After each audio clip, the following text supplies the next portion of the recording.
Hello, everyone, and welcome to the finale episode. That was your warning. Welcome, That was everyone, to the vile. finale episode of Dead at Heart. I also am coming through on my phone because this is. You know what? Let's try this again. Let's just take another take of this.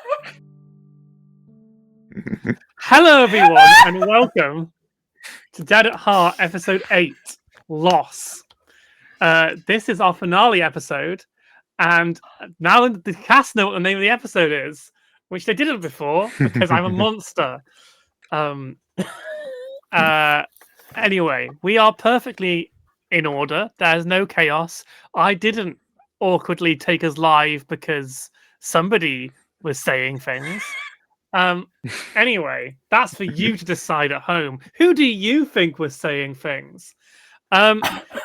Welcome to my players. Welcome, audience. Hello, I am Callum. I am the storyteller. My pronouns are they, them, and new.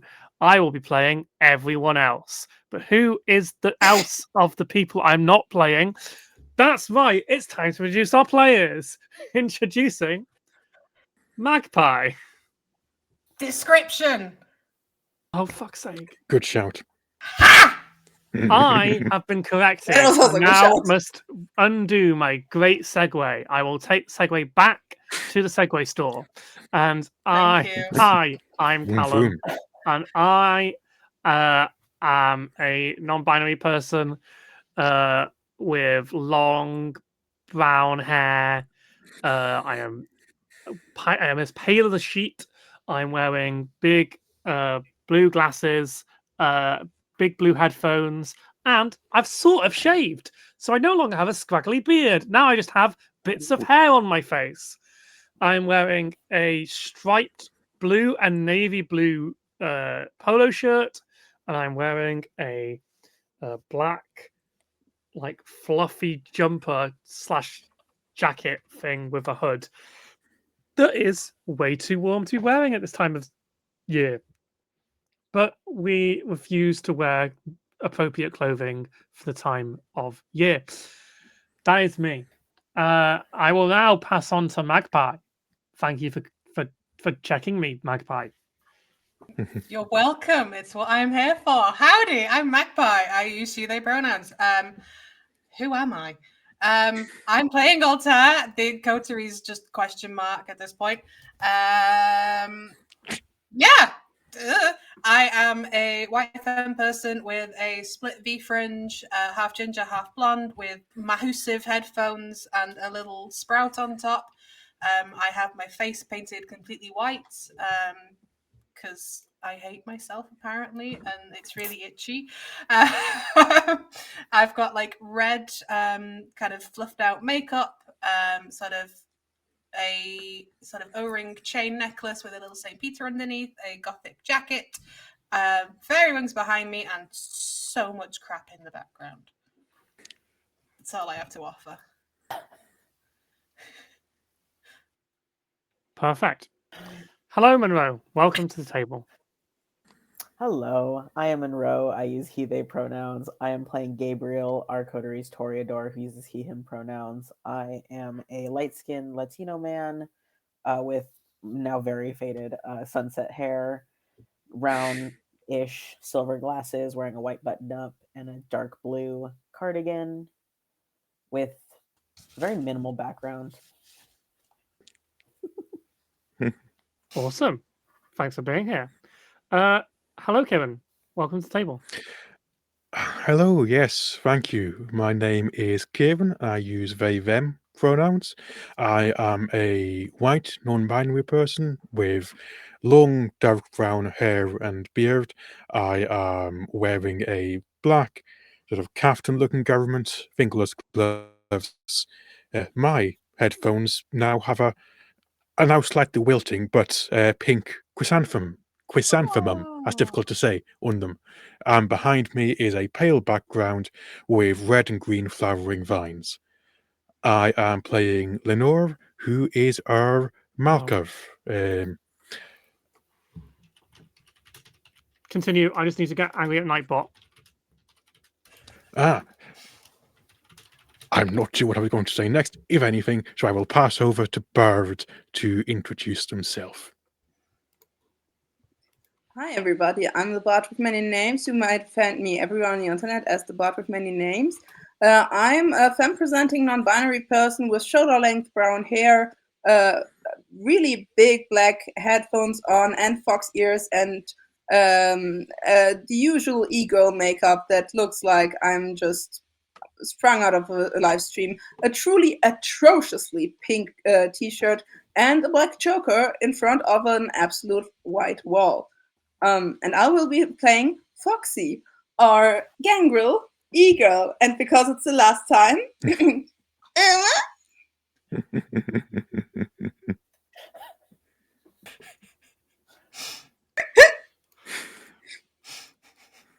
how's the Nightbot going, Callum? Killed it. It's fine. Took it out to the backyard. I still see it, compadre. I haven't deleted it, but I've shut it up. Oh. I can't just delete the messages. Can I? That's a skill issue. Can you report your own Nightbot? No, I'm not going to ban Nightbot from my own stream. I need it for other streams. It's just I forgot to turn it off. I don't produce. Maybe there's a reason. Okay. Wow. Hang on, let me just take the layout back. That's all right. I'll just pay Riley to do it instead. Wow. And Riley, with that Riley in the portion chat, of the show please tell me over, you wouldn't. It's time for our usual programming to resume. Would anyone like to explain what happened last time? God, if you stay really still, it looks like you have antlers. I'm just saying. Oh. So sorry.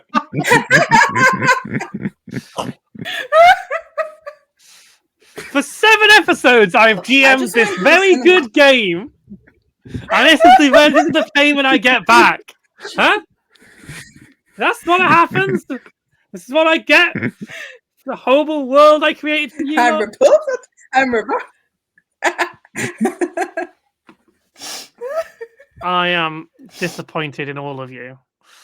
Would anyone like to recap what happened on the last 7 episodes of this great story? In short, I had a date. Ooh. I mean, not a date. But I was gone because I was like, hey, how about you throw these 2 vampires out and take me instead? And the low-key insane time-traveling mage was like, yeah, okay, yeah, cool. We can do this. The coterie was like, yeah, okay, we're gonna need our nerd girly back. What we're gonna do? We're gonna just ask the bestie of our not so ventru over here. Hey, Mr. Werewolf, do you know people who can hack? We had a very wonderful emotional. They had a very wonderful emotional moment, and did not leak our phone numbers, which I'm deeply, deeply thankful for. During that, I was chilling in a mansion somewhere in Wales. Then I went to Paris, had a snack, and went to the cinema. And after that, my new buddy just brought me back, sadly in front of the camera and the Camarias, who then went away because I didn't know about the Camarias on our turf. Nimrod was just like, wait, I got that. And I was like, yeah, okay, never mind. And I believe somewhere a bit later a car exploded. Might have been coincidence. And also the beach is burning, more or less. Yeah, that's a pretty good summary. What was everyone else doing during that? Panicking greatly. Being sad. This all started 4 nights ago at the party of Monroe's new artist exhibit opening at the National Museum, which is in the heart of your territory. A bunch of things happened. An evil group of vampires showed up and caused some chaos. The prince showed up way before that and then left and then was not seen again. And you discovered a painting that made you see things. Over the next few days, you did some wheeling and dealing with the two big factions in Cardiff to try and get yourselves in a more secure position so that randos and vampires can't walk into your territory and cause chaos. While also discovering that there's sort of an information conspiracy ongoing with that gang because both the Anarch leadership and the Camarilla leadership seem to know about them, and they came to you for more information about them because you have an art expert and they've been using a really weird tag, a graffiti tag to mark territory. But also during this, the painting became more and more fascination to Lenore, and you encountered odd things along your journey. It was revealed much later that this painting belonged to, well, 3 people sort of claim ownership over the painting. There is Nim, a powerful mage who has created the painting from the memories of their former companion, Lucy, a vampire whose memories you've been getting parts of when looking at the painting. Lucy had a friend who had a crush on her, Nia, who stole the painting in an attempt to get Lucy's memories back and escape from Nim.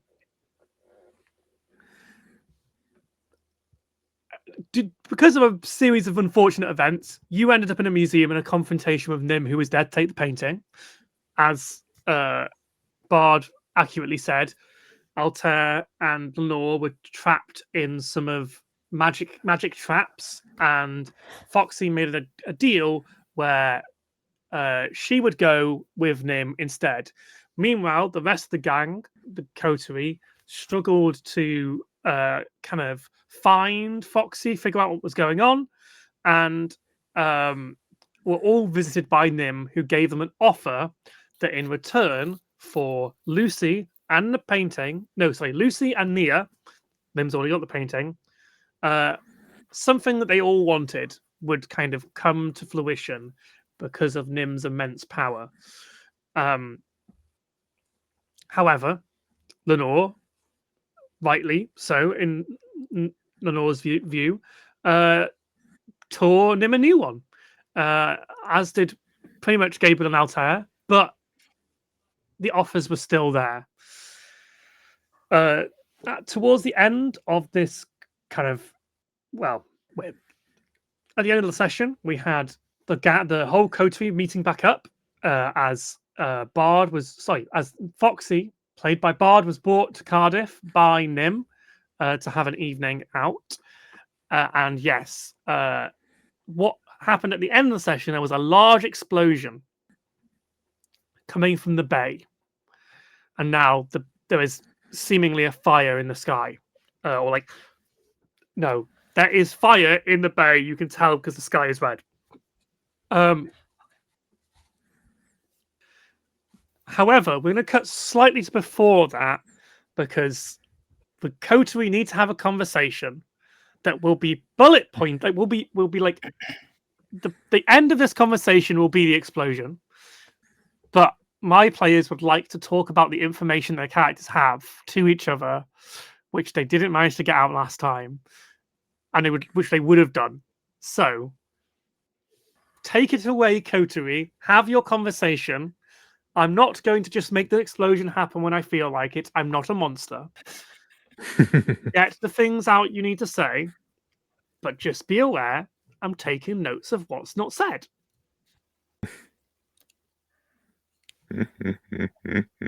Merry Christmas. That's me. You're muted, Bard. So, is there anything else I should know? How deep would you like to get? How about the same thing everybody knows? Well, to catch you up, I am not Ventru. What now?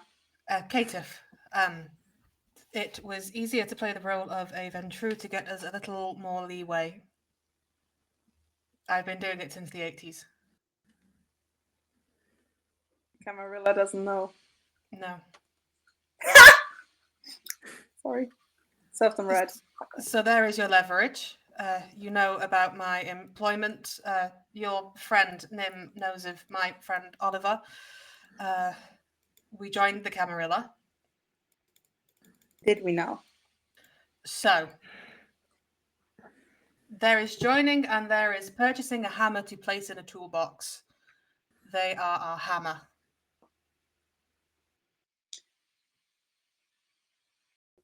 Altair, I need to know right now. Not if we're Camarilla but if you're Camarilla, because I am not Camarilla. And I will never be. This fucker of a prince killed the only person that kept me sane because they weren't pretty enough, and then they tried to kill me, and the only thing I did to prevent that was look pretty. That's all. I understand that, and I'm sorry. In the technical sense, yes, I am Camarilla. In the, how to word it properly, sense of loyalties and morals, I am not. Are you an anarch? Perhaps not. Yes. I don't know. If I'm entirely honest, I have been running without any sort of background for quite a few years now. The only loyalty I have is to you three. Okay, Gabe, Lenore, what do you say, beautiful people? No, I'm not. I don't trust Camarilla. Trust Anarchs slightly more, but no whilst the Malkavian are still represented on the board, as it were, the dukedoms. I can't. No, I will not be either of them. They don't represent who I want to be.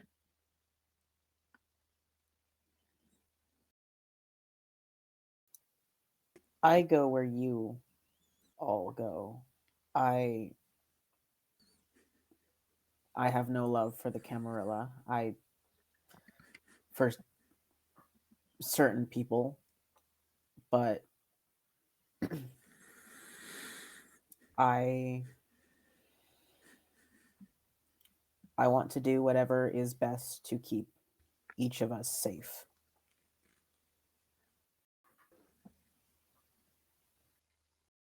The thing is that the Lara offered me that we might join the Anarchs.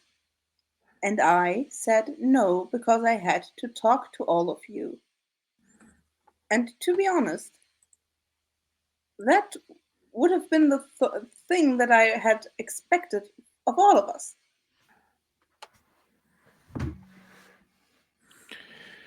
You are right. We lost our heads.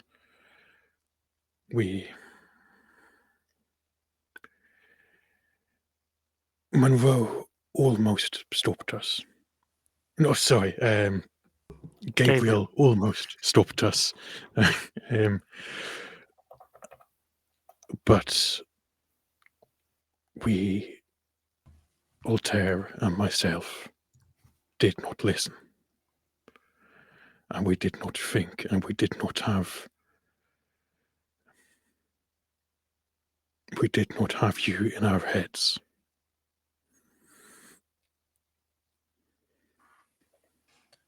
There is no sorry. us. There was no us in the actual Camarilla joining. That was my fault. What did you say just a second ago, Lenore? You were not in my head.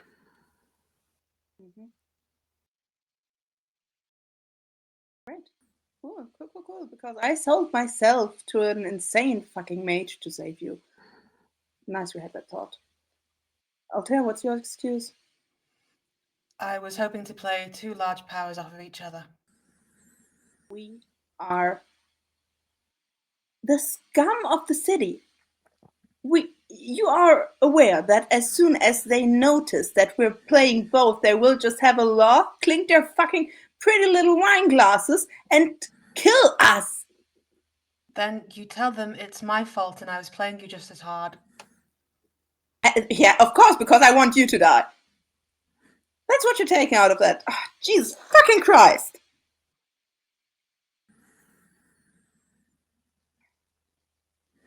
Well, at least I don't have my ears anymore, right? I was actually a little curious as to where those went. We saw someone streaming, though I assumed it wasn't you. No, it was me. It was me. Right. Ta ta ta ta.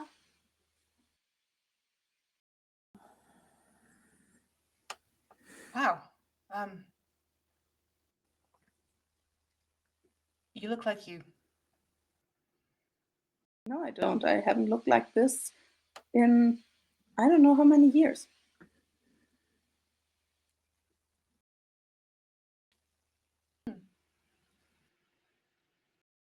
But I guess it fits nicely into your toolbox, doesn't it? No, not necessarily. You have always fitted in.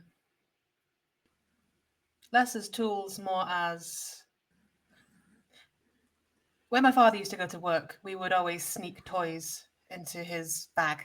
We would know teddy bears to keep him company. We were worried that when he would head out on long trips, he would get Callum! We would worry that he would get perhaps a little lonely, and it made sense that teddy bears would go with. I'm telling this awfully. So I'm not even useful. I'm not even useful. I'm just a toy. I'm just this cute, fluffy little thing you keep around. No, you shouted at me from only You taking are the the whole thing. person who stops us. The reason we lost our heads was because you were not there to keep our heads. Without you, we fracture. We make decisions that are bad for all of us. Because you are not there to remind us why we need to hold on to who we are. Without you, we just become like them. But our love for you is what keeps us together, keeps us alive. Oh, that must be a lot of fucking love if it's gone as soon as I'm out of your sight.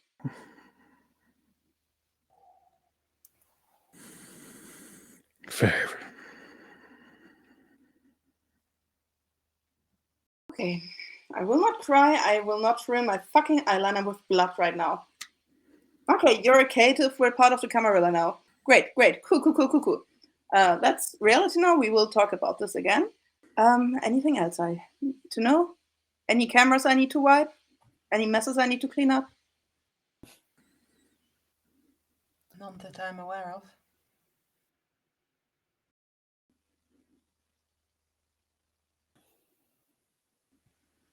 Wonderful. Do you want to explain who Ollie is? I did that last episode. Okay. Cool. So Foxy says, is there any last mess I need to clear up in the background? Yeah. There is a large explosion. It's coming from the bay. And it seems to be a fire. Or at least adjacent to something that would make a lot of red in the sky.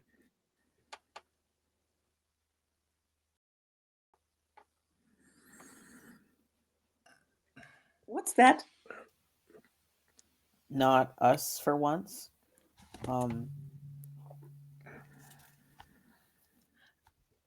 perhaps something we should look at. Should we, though? It doesn't seem like a problem. Do we know anything about it? I know that we received a Camarilla letter saying that there was business happening down by the bay. Oh, cool. I didn't think that there would be an explosion. Yeah. So do we join the business? Let them have the business? I think we could take a glancing look at the business.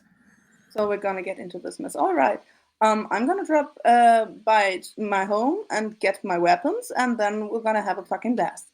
Wonderful. Great, great. I was just having a nice night for once. Do you want to do this? The question goes to all three of you.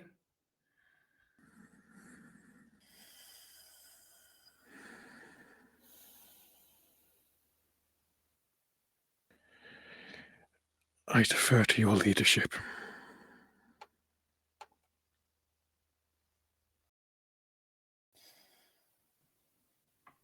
Gabriel's gonna look between Foxy and Altair and just... Above table, you do not have to investigate this explosion. It is also fire, and it will all risk you going into frenzy just by looking at it.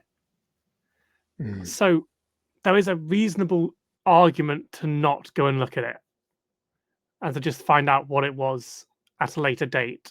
As I do think you have more pressing matters to attend to. But just, it happened.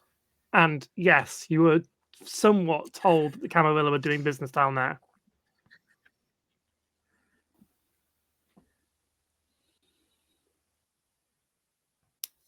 I say if they didn't personally invite us, it's none of our concern. All right. Cool. Then I'm gonna look where Nim fucking went, and we're gonna have a talk with them. And maybe we can fix another mess, because since I didn't know about our newest engagement, I do believe that there were Camarilla people on our top. We were told that there would be additional surveillance for us. Yeah, that might be that. Right. Cool. I'm gonna try to collect my gentle person again. Do I have their phone number? Of course I fucking don't. Or do I? You have to think of them with intention. Oh, cool. None.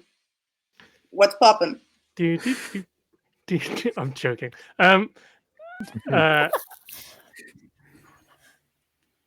Do they feel like emotional stuff too when I try to reach them? Your emotions or theirs? Mine. You can feel how you want to feel. No, if they feel it. You suspect they might be able to? They feel that whatever just happens in the 5 last minutes, Foxy is hurt and upset beyond belief and pushes us down. Yeah, okay. You get a very gentle. Are you okay, Foxy? I have been better. Did you get the car, and do you know why the bay is burning? Yeah, it's a whole thing going on down here. Don't worry about the car. I've dealt with that. Yeah, the problem is it might have been Camarilla? Oh no, that's fine. Yeah, that's okay. It will just blend in. I just. Yeah, the thing is, I just heard that I might be Camarilla now. So, oops. Why didn't would know. they do that? They tried to kill. I'm sorry, I didn't mean to bring up bad memories. You are absolutely fucking right. That's a good question. But are you all right? Oh yeah, I'm fine. Might need to go and get a new coat, but apart from that, I'm good. Cool. Get yourself changed if that's what you want to do, and maybe if you want to pop up back and we have a little talk. Oh, okay. Where do you want to meet? I was going to head over to Chance Encounters, What? the board game cafe that we agreed to meet at. Right. Give me a second to talk to them. It's gonna Okay. be fine. And You Fox sure just you don't want me opened. to come and meet you there? Like, it sounds like you're having a bad time.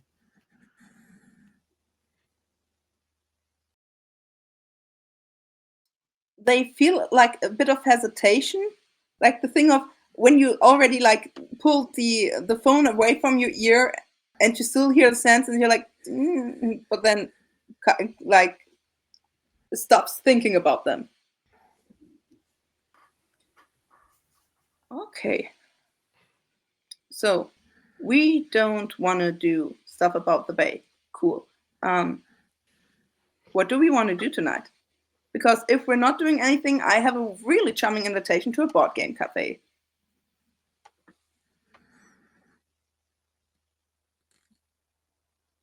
I suppose you would be following.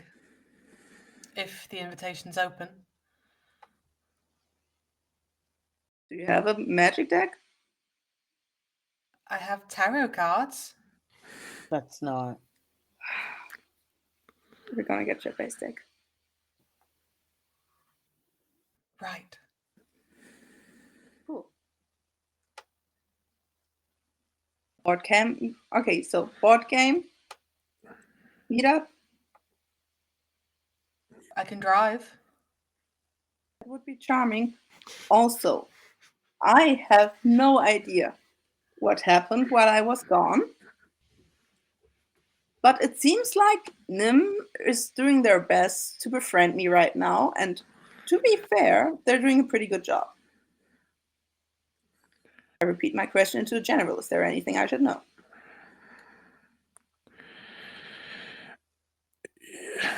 Yes. But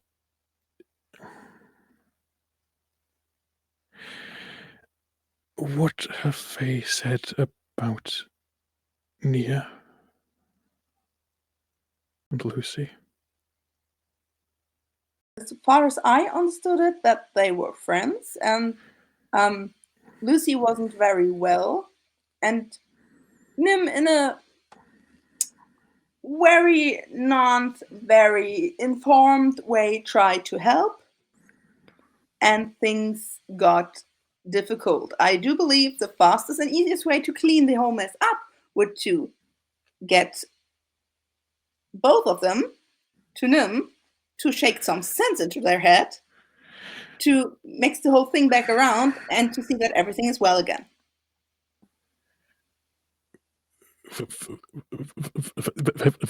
They don't want to be with Nim. They're terrified of Nim. Nia is terrified. Yeah, probably because because Lucy is like missing half of, I don't know what's going on, but like probably some core memories of trauma and shit. That Nim took from her without consent, and that Nia took.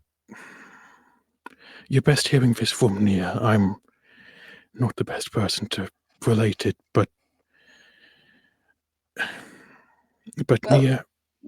maybe Nim did some like great character growing in the last 5 minutes since I met them, but when they asked if I wanted to get my painful memories removed, I said no, and trust me, buddy, I still got them. Nim came to all of us in our dreams and tried to bargain us with anything we have ever wanted in return for Lucy and Nia back. I'm dubious about their intentions, and if I may, I'm a little concerned.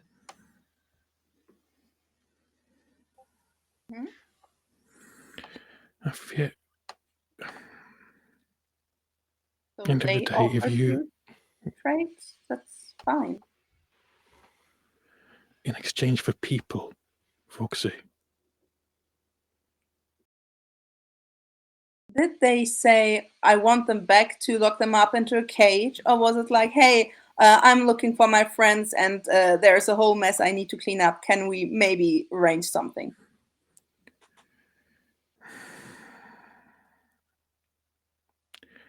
Okay, so they didn't explicitly say. And they did. They said things which did appear apologetic. But at no point when asked did they deny that the things they had done, the things that Nia and Lucy had, well, the things that Nia had accused them of doing,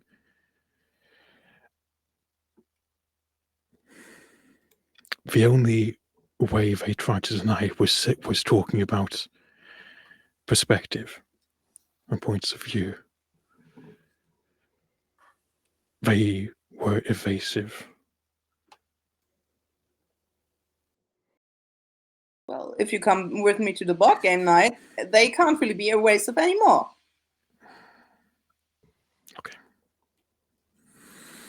Or am I missing something? No, I'm asking. No, you're not. No, you're not. You're very, very perceptive as always.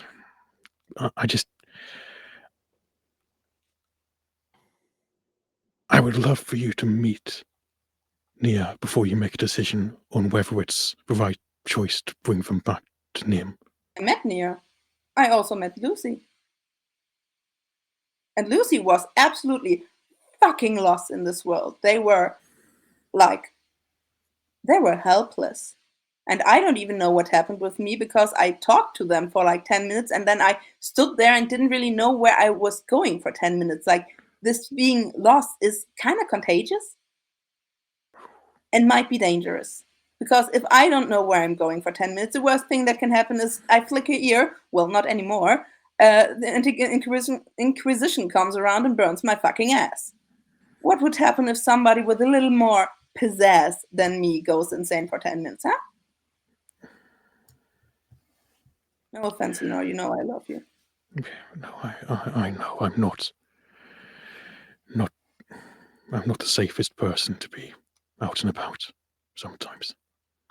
I understand where you're coming from.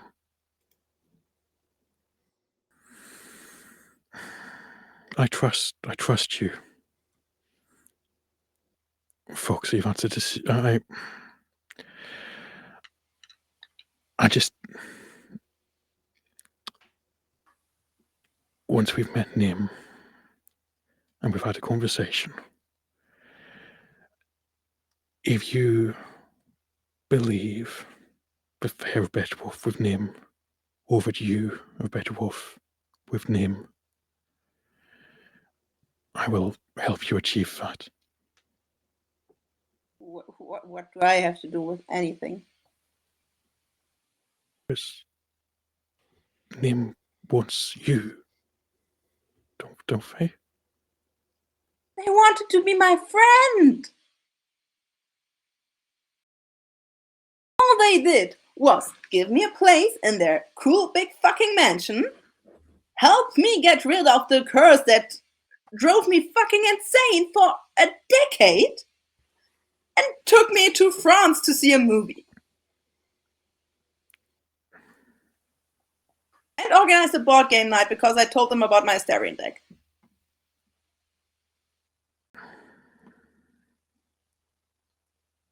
Okay. I may have misjudged them. Maybe there's something I'm not seeing, but right now there are a gentle person through and through, and if I say no, they keep their fucking hands off. Okay, well, in general, I trust your judgment more than I do my own. We both know why. So let's just, yeah, well, I'll choose to give Nim benefit of the doubt if you believe that they are treating you well. Yeah, they're treating me well. What am I, a fucking dog? So sorry. I'm sorry, Foxy. That was a poor choice of words. If I am something, I'm a fox. And let's say it this way. Yeah, you. Now come here. And they sink in. You stupid people, I can't leave you alone for 5 fucking minutes, can I? No. Well, if we've learned anything, that's I can only do so much on my own with these two. Yeah. I mean, at least you know more about art than I do. And don't start talking about cottagecore at an art gallery. I believe it was Dark Academia. And I'll tear you. It was both. Okay. And I'll tear, you're a fucking idiot. That is never out of dispute. He's going to hold a ham out. Come on, Brew Park. I will not let Lenore go right now. Come on. Go on, squidging. Mm-hmm. Wonderful. So You're going to get makeup on your hair. and you're gonna get makeup on your fucking black, whatever that is. Darling, the L'Oreal's everywhere at this point. Do you want me to say ooh? Not right now. It might scare people. We're out in the open and it carries rather far. You are at like 2 a.m. in the morning. You're probably fine. I mean, it would be lovely to hear it again.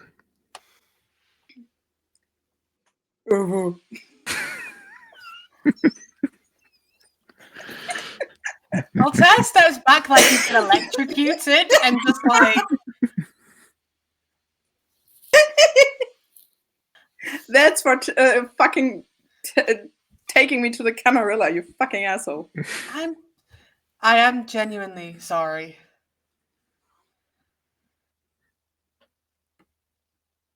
I mean, if Lenore doesn't want to join the Annex, I guess we have no choice.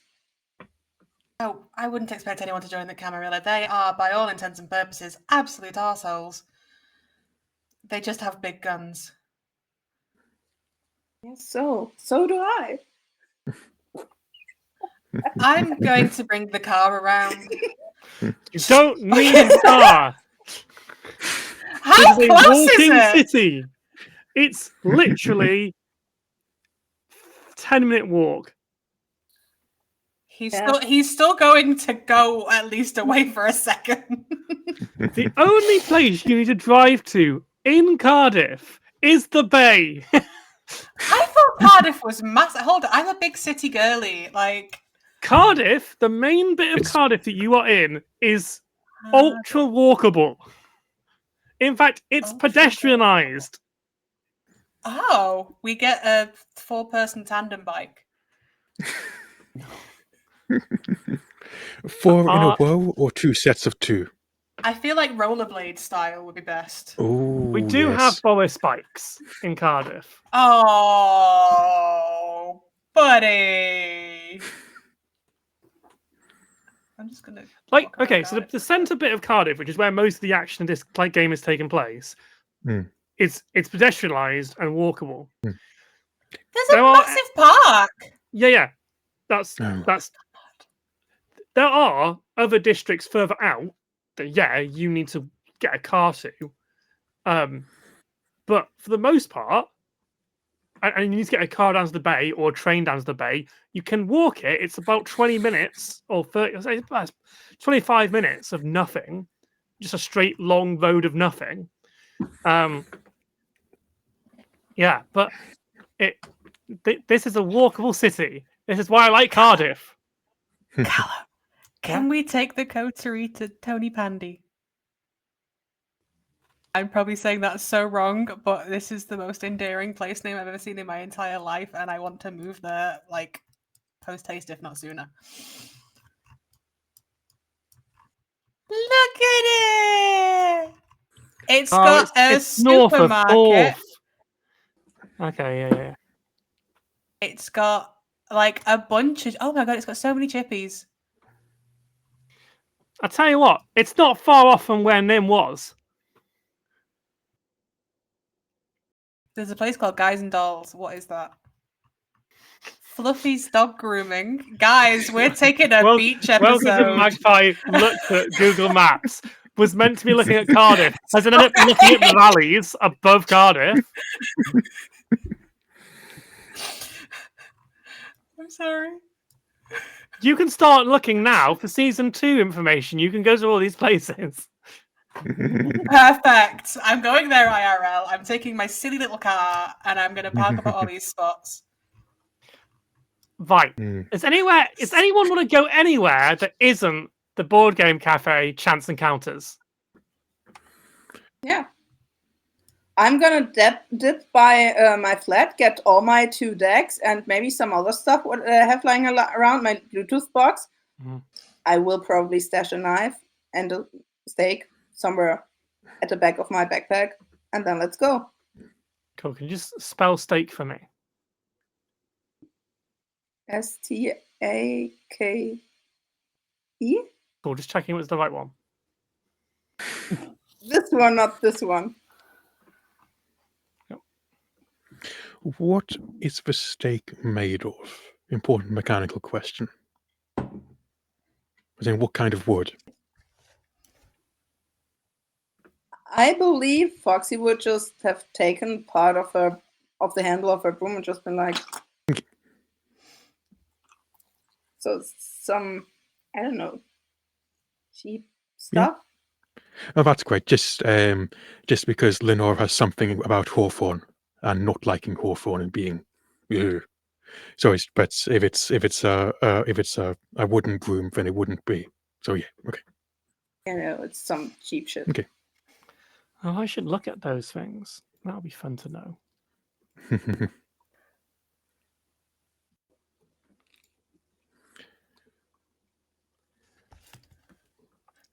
So how exactly do you play these games if they're just cards? Is it like poker? Okay. You have seen Pokemon, right? Oh, with the little yellow rabbit.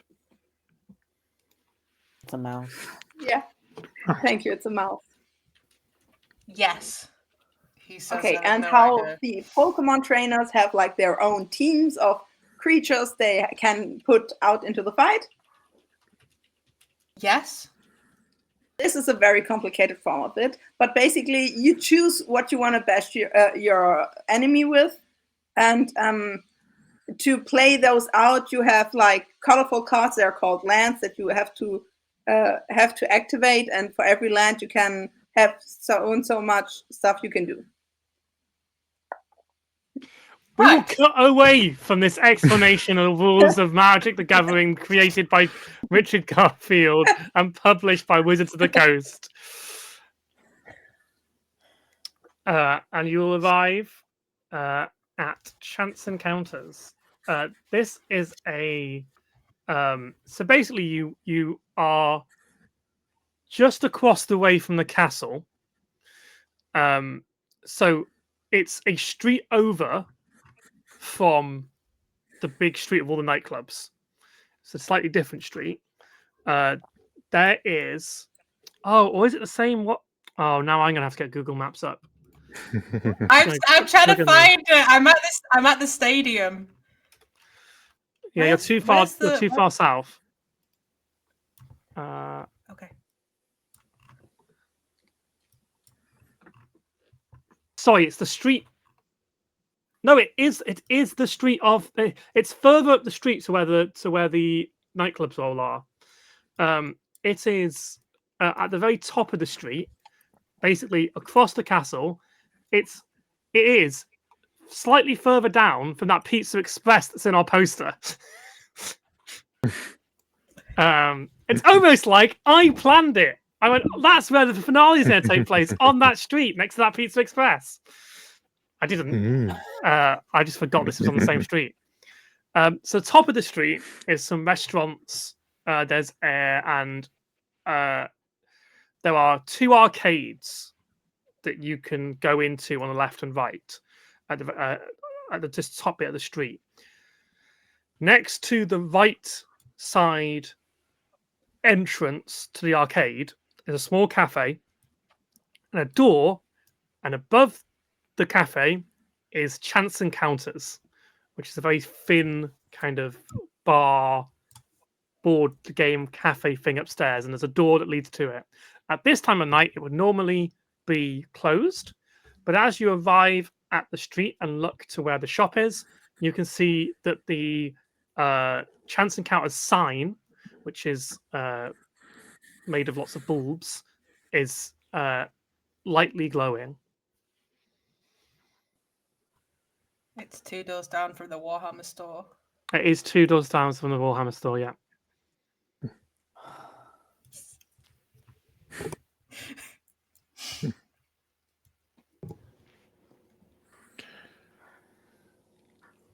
Well, I think this is your place to lead the way.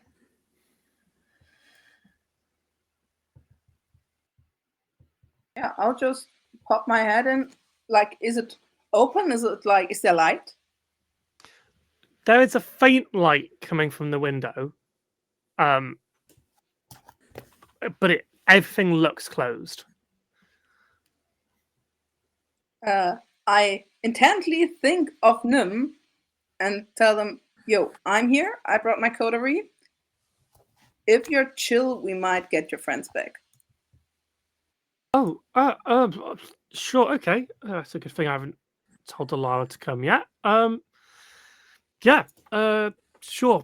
And they come down the stairs and open the front door. It's not meant to be open. I've broken in. You're terrible. I know. Quickly. I don't want any drunk people. Follow in. Yep. Cool. And you go up a flight of stairs. Does anyone need an alternative way up? I can do stairs. Just checking. They haven't got a lift here. It's actually kind of rubbish. I should install one while I'm here. I don't know where I'll put it, but I'll figure it out. Yeah. Don't you think it would be a bit suspicious that if from one night to another there might be a lift? Damn. It'd be good publicity for them. They could save if they have a commitment to accessibility. Exactly. So when you reach the top of the stairs, you go through the door, and basically it's a very thin and long room. There are some booths and tables to your left. Directly in front of you, is the bar, and as it goes towards the window, there are some more tables, and there is on the right-hand wall is lots and lots of board games in a big shelving unit that takes up the whole wall, and then there is some steps going up behind that wall to some more seating upstairs and toilets, but you lot don't need those. And then Nim kind of scutters past all of you and stands behind the bar. Does anyone want any drinks, food? Oh, I forgot. Sorry. I'll get myself a drink.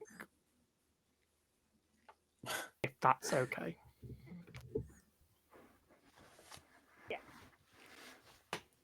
just like, and doesn't even go to anything in the shop. Just puts their hand out of view, and then just pulls out a cloudy lemonade that's not sold at the shop.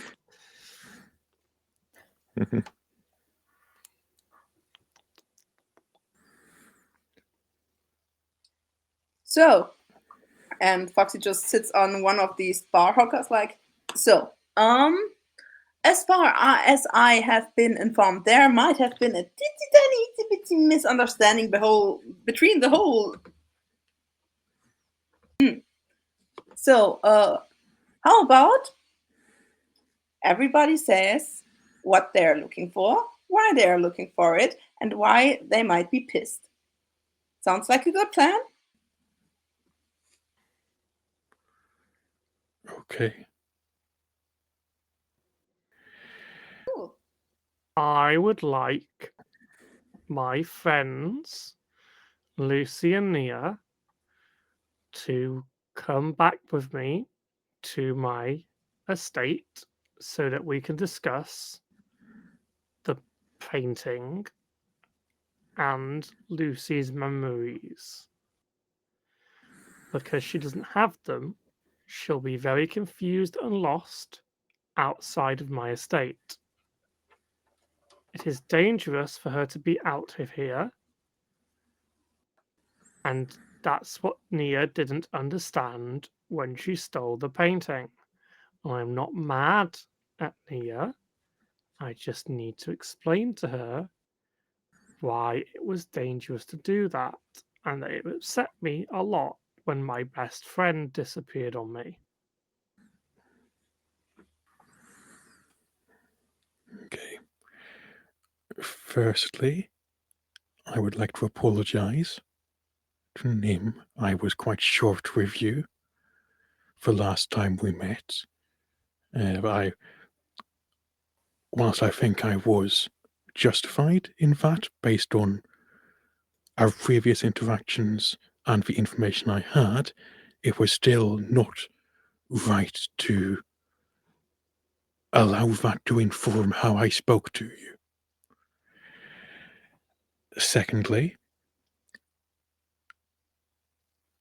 I am willing to help on the condition that Nia and Lucy, that all of us are there when you have your conversation, and that Nia and Lucy are allowed free passage to leave, to no longer be with you, should after that conversation they decide that they do not want to stay with you. Proviso.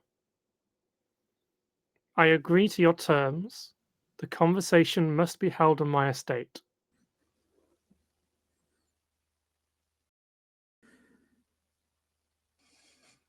Okay. Because of your timey-wimey magic thingy-bobs? Because Lucy will not be right of mind unless she is returned. Define right of mind. She currently does not know where she is, when she is. Okay. That is borne out by what Foxy has said. What would happen if you were to temporarily restore Lucy's memories so that she has all of the relevant information? She'll I be can make an informed overloaded decision. by the grief that made her catatonic.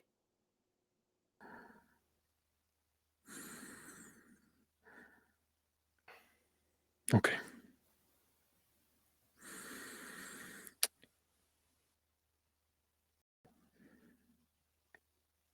Does Lucy trust? Does Lucy trust Nia? I do not understand the details of their relationship to that degree. Nia wanted Lucy, and that was not reciprocated at the time that this happened.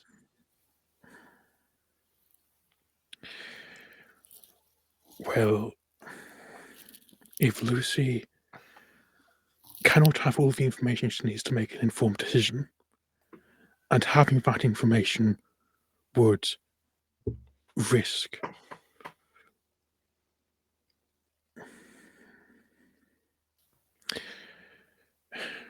she needs, if she is unable to advocate for herself, she needs someone to advocate for her.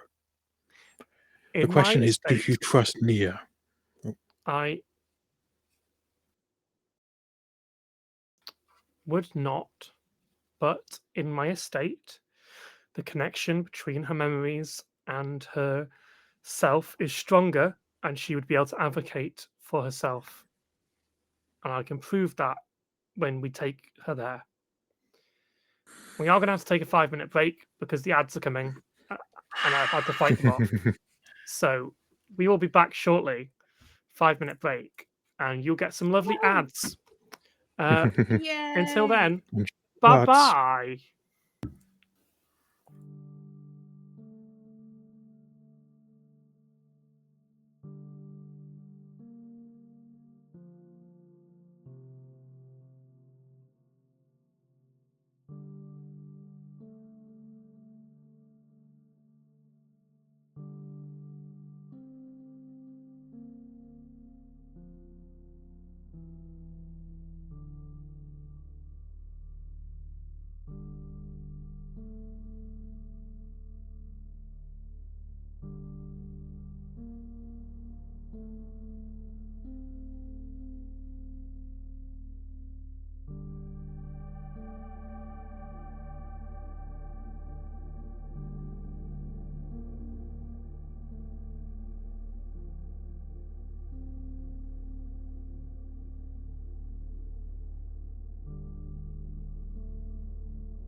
So, yes, we're back, and so yeah, Nim has said the connection between Lucy and her painting is strong enough inside of the estate that she will be cognizant enough of her surroundings and the context that Nim believes that she can self-advocate.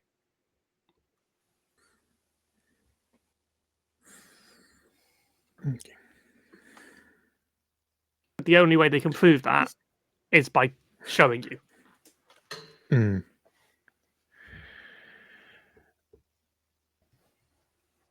I am going to give you benefit of the doubt here that I have misjudged you. Foxy trusts you.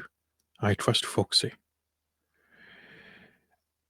If there is any suggestion that you, or whatever your house may be, is manipulating Lucy into saying things that you want her to say, rather than saying things that she wants to say,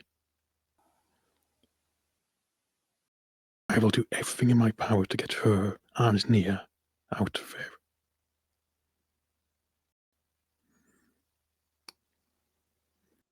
I'll do my best not to disappoint.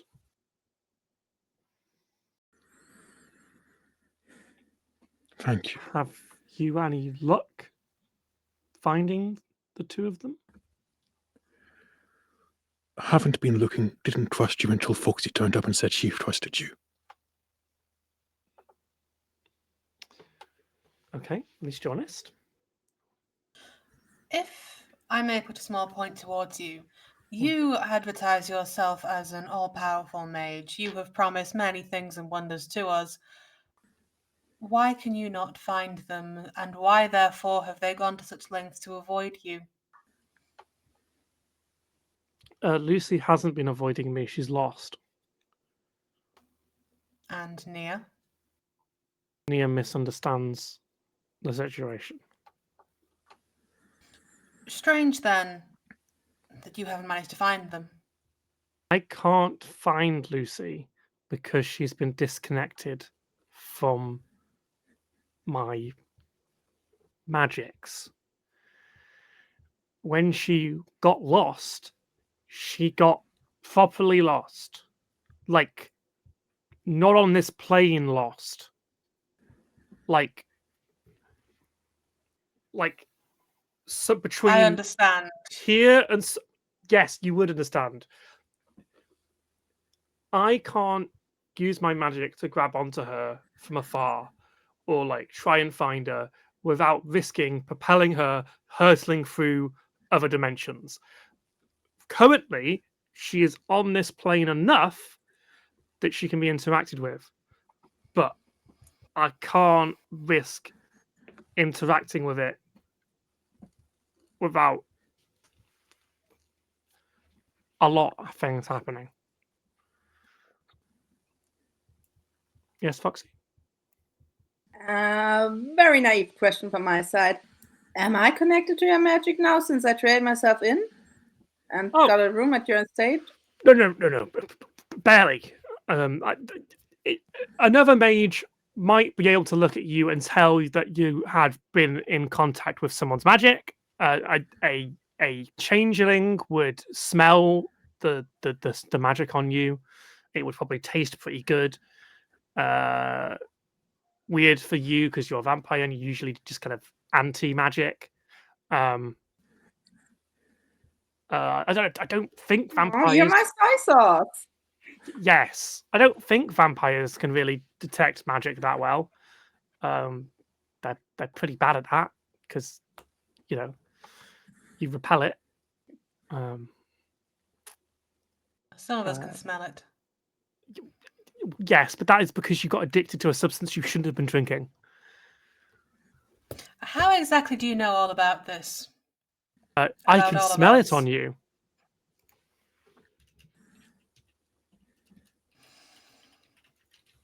What? It's faint, but it's still there. Oh, I had a dealing with the Fae quite a time ago. Also, you and your friends got up to quite a lot of trouble in the dreaming, and sometimes we have to kind of pay attention to what happens there. It's sort of part of magic. Well, that's besides the point. Okay, cool. But that, whatever that is, can't happen to me. That was my main concern. Coolio. Oh, no. I've perfected my techniques, and the technique that I used on Lucy, but I didn't do to you, so you'll be fine. Why? What's the What? difference? I took a portion of Lucy's memories intrinsic to her trauma and unraveled them from her being in order to slowly develop a way to resolve it. That is playing with matters of the soul. So Mage played God. Did she consent? She was unable to communicate, be it So the verbal or answer's no. non-verbal. After the exchange was complete, she has spoken that she felt a great weight off her shoulders and enjoyed being able to communicate. And when I asked if she wanted the memories back, she said no. Potter's gonna side-eye the others. Would you like to make an insight check? This. Yes! Oh, yes, I would. What's that? Well, you have an insight in the attribute, in the skills under your I've social got stats. nothing in that. I'm not insightful. We will say that this. Let's call it a manipulation difficulty 3. Oh. 2, 3. Manipulation difficulty 3. Ain't it fun that I have 3 in that? Also, everyone recover 2 willpower. Oh. Because I've not been getting you to recover willpower, and I feel like you've all used quite a bit. So, recover 2 willpower, everyone. Remember, you rolled it now, but you could have blood surged to get more dice. I got 2 9s. Can I re-roll the 4? You can spend a willpower to re-roll the 4. Don't be a dick. That's 2. They seem pretty convincing. As far as you can tell, this seems like an accurate version of events. What this suggests, however, is that Nia saw what you all saw in this initially.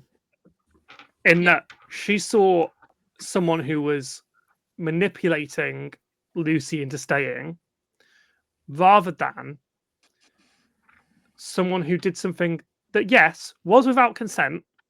However, it seems like the Lucy that none of you've met or encountered or like engaged with was happy with Nim. What Nim's version of events suggests is that Nia joined the household and things were happy for a time, but Nia developed feelings for Lucy that Lucy was unable to reciprocate because the part of her trauma, that part of her memories that were taken to unresolve her trauma was that of romantic feelings, because the memories are directly connected to their lover, which meant that they did not feel anything towards anyone in that way. Nia then, seeing this, thought the only way to fix this was to grab the painting and break Lucy out.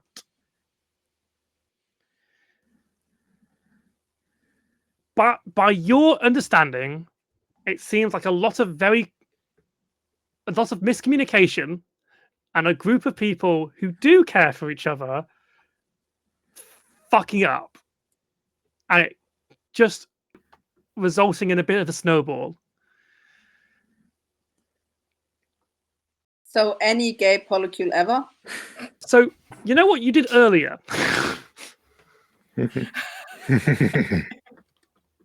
Point still stands.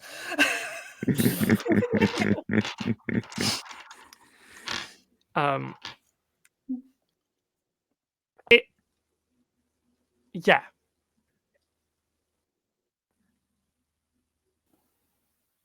So you believe Nim, and that world has been opened to you. The world where that is all true is currently the one that makes sense based on this conversation, or at least the most sense.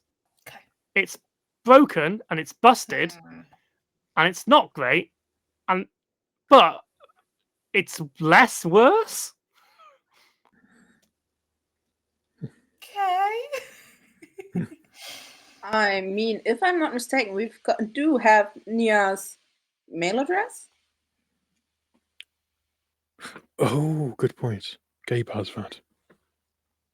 And I don't know if you have like some magical sniffing dog spell +5, but I actually talked to Lucy. Yes, I think you did mention. This chair's annoying.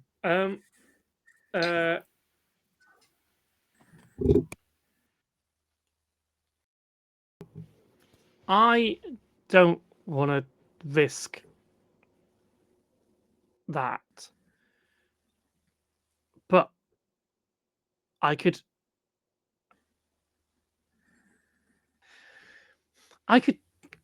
potentially use you as a sniffer dog.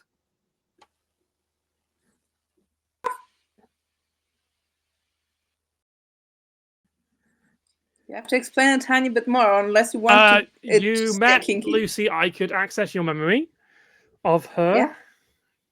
Yeah. Pull on a scent or a aspect of that I could then heighten in your senses and allow you to track.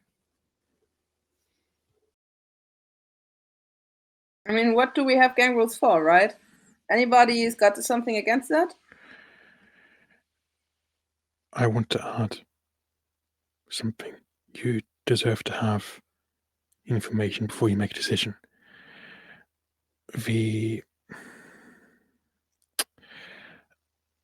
Having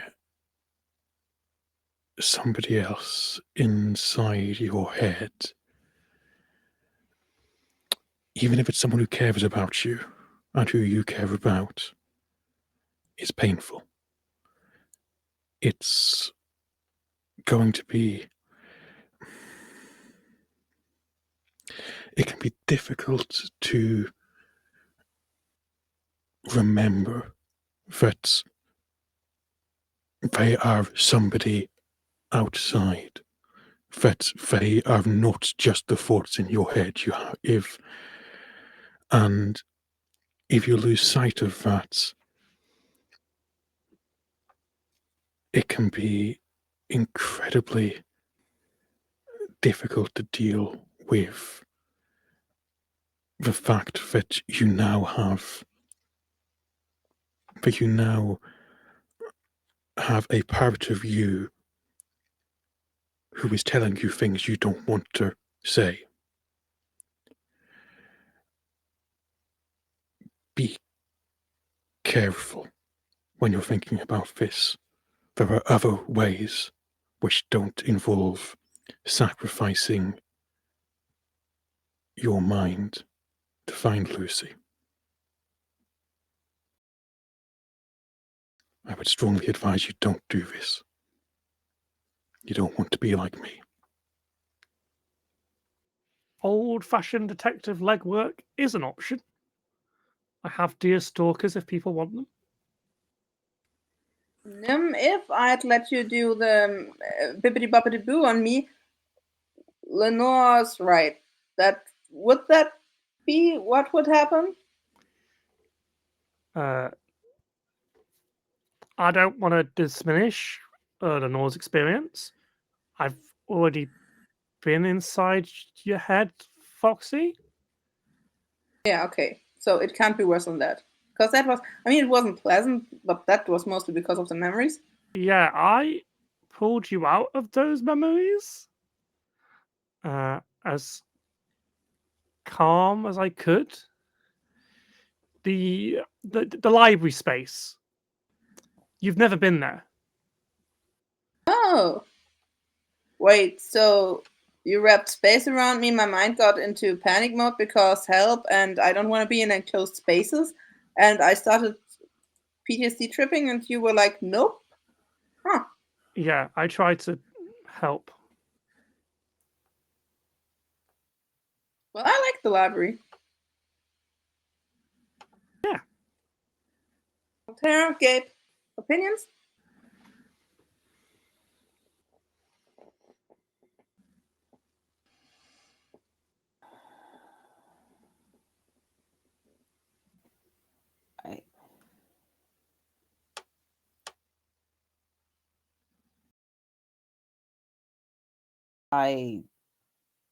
I can only help on the Nia, and I have her email. That's all I have. With Lucy, it seems like it'll be a lot more complicated to find her.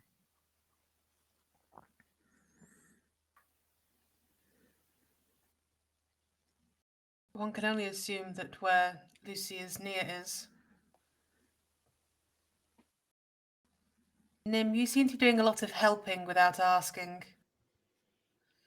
Asking what? If you're allowed to.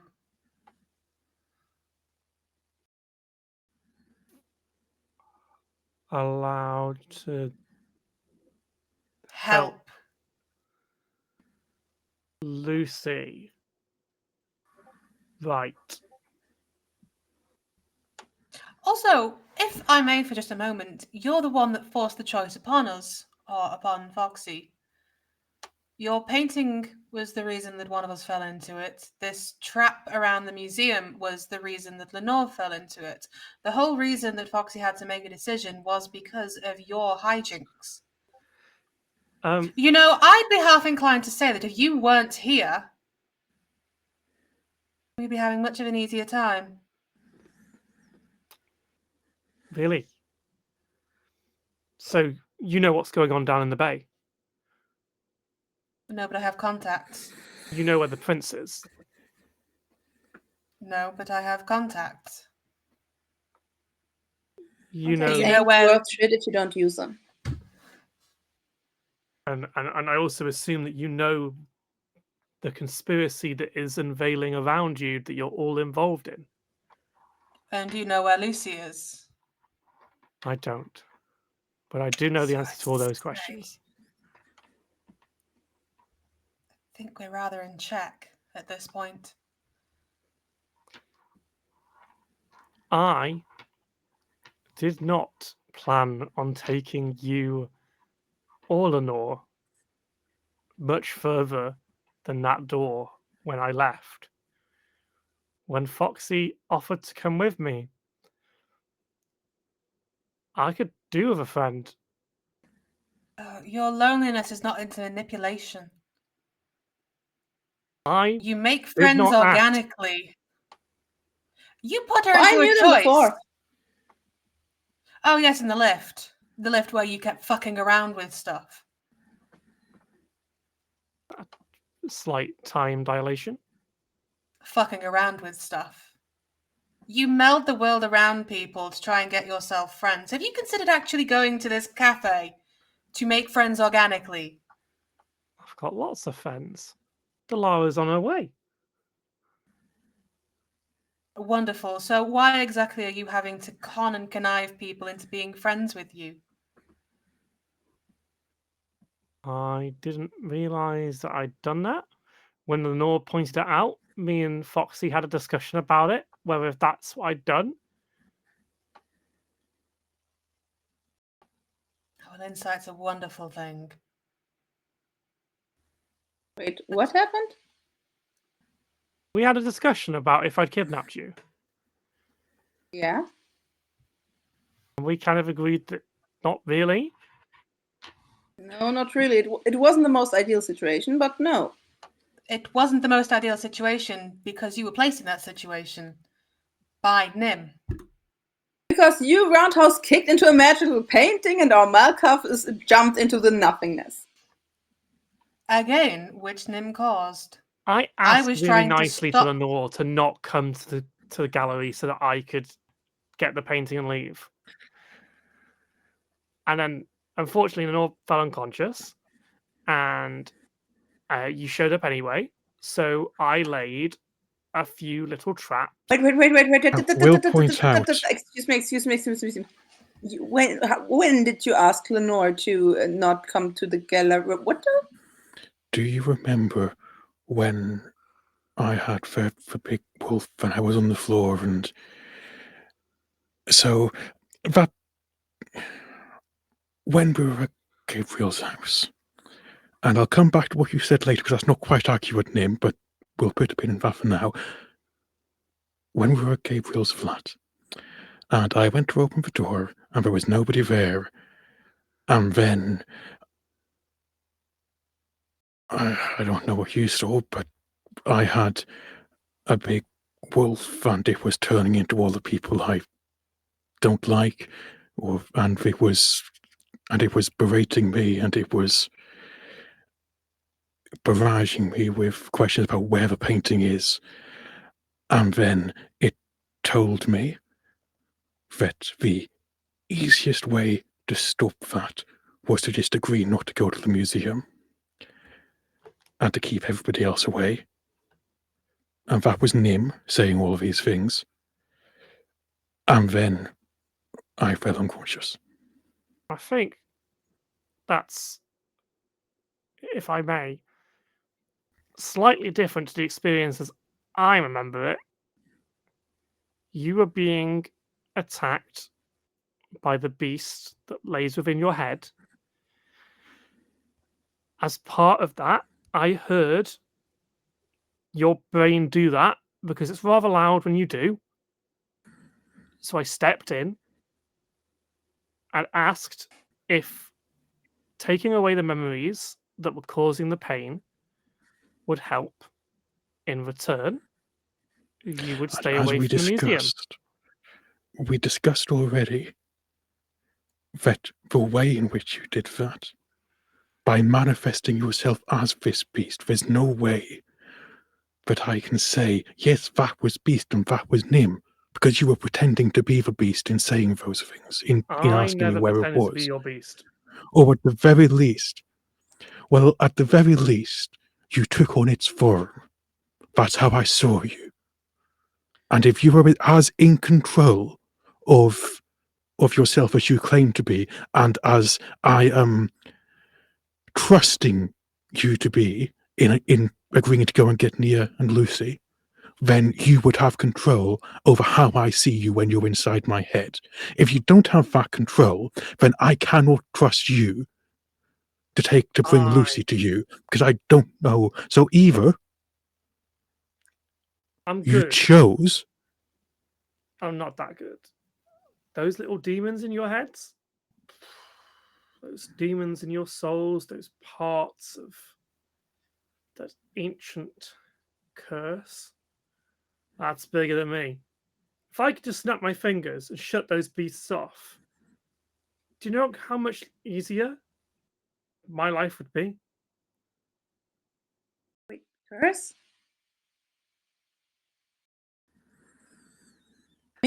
You don't know your vampire Lenore's a Malkav. etymology very well. It's a very complicated deal with blood and demons and cursing. You're all kind of spawned from one person making a real bad decision, and then you became. Come on, you can't tell me that you actually believe that bullshit with Cain. I was there. What? I was there. It's not quite how they report it in the books, but I was mostly there.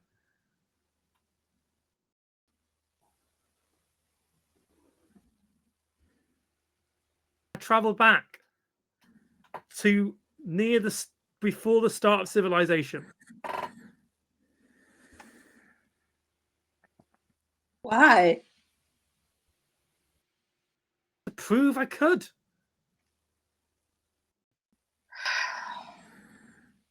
I just couldn't go back the normal way.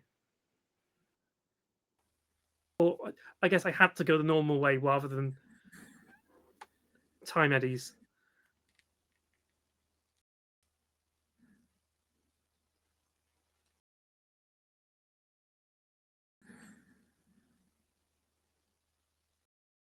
Oh, I checked. Pretty sure Jesus didn't rise from the grave. Just saying.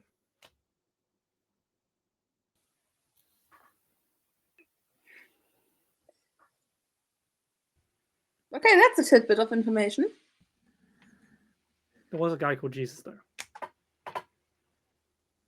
You know, the more I'm hearing, the less I like about this. Or more the less I like about you. Same?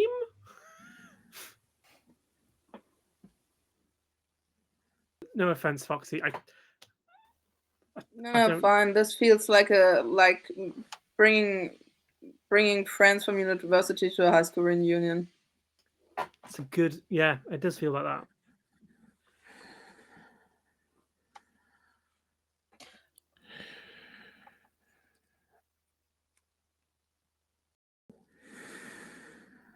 For what it's worth, I'd Do like to you- get out of here. Sorry. Go ahead. Please, you're welcome to leave. Well, you're welcome to stay, the rest of you. And Altair's just gonna... Ow.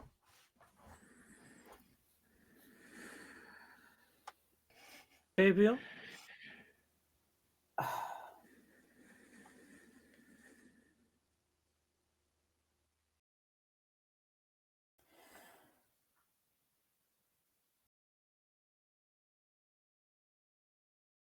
As someone who has dealt with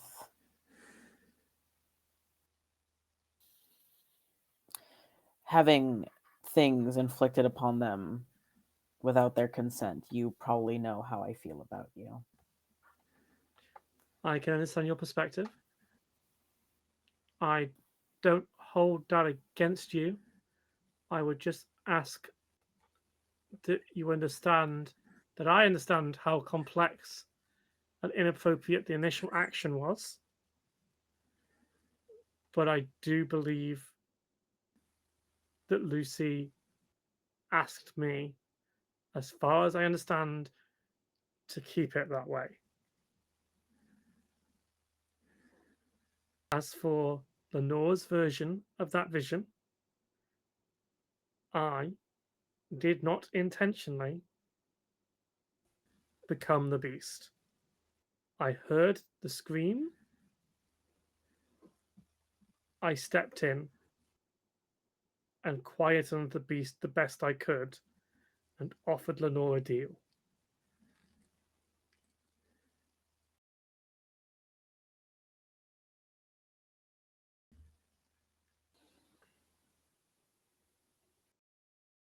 Okay, so not to be that bitch right now, but if I lose control over myself, you pin me down to the ground and it ain't a problem.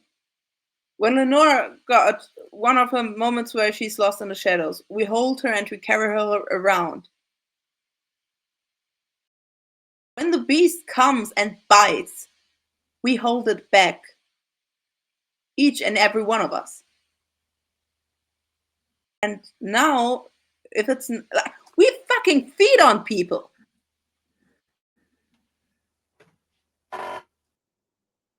And now it's a question of consent. If somebody's actually trying to help, it's the question of consent.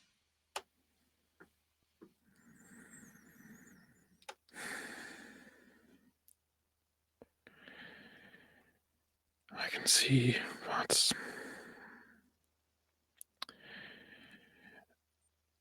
I think that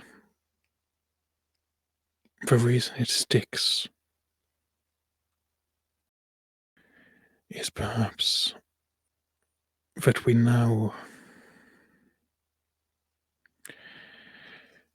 been on that opposite side.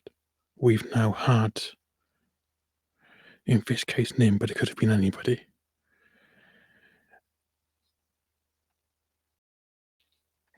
Doing you're right, doing what we do to other people. You're right to point that out.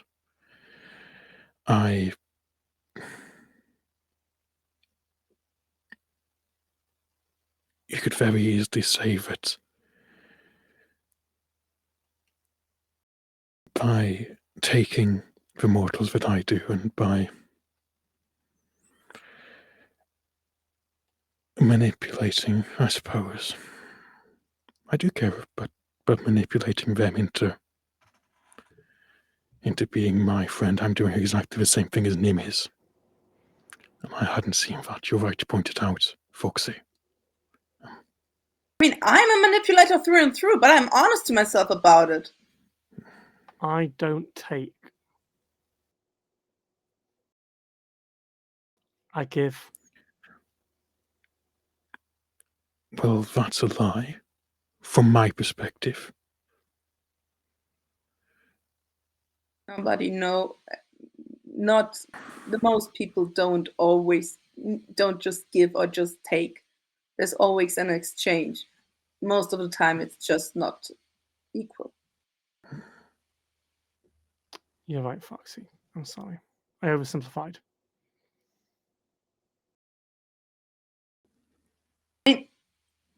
I've You're heard my it is coterie. quite pleasurable to have your blood drunken. The venom you Wrong, release into the You've victim's body heard? makes it quite pleasuring.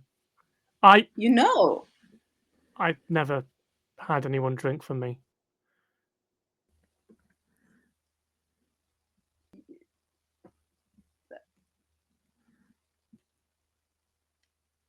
You're the Lara's ex.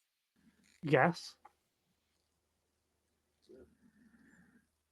Oh, never that way. Okay, never mind. I don't need more details. Lara rediscovered the ability to have I get it. intimate relationships. Okay.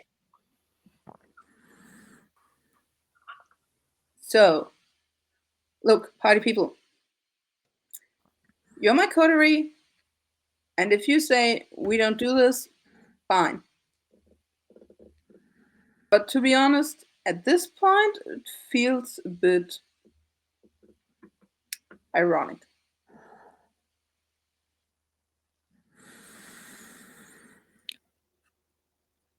I will keep what I said. I'll trust your judgment, Foxy. Just I'm willing to at least bring them. If you think that's what's best. If they say no, they said it themselves. Because if right now we're saying no for them, we're taking their consent into account not a lot more than in any other situation. And you, gentle person, I like you. Please keep your hands out of the mind of my insane friend. I would really appreciate it. It might be that you say it's easy not to stumble in. A short skirt also isn't an invitation for a hand to go up, okay? You're absolutely correct. Cool. Put a big cord and tape over it. Cool. Can somebody explain to me why Altair was that fucking pissed?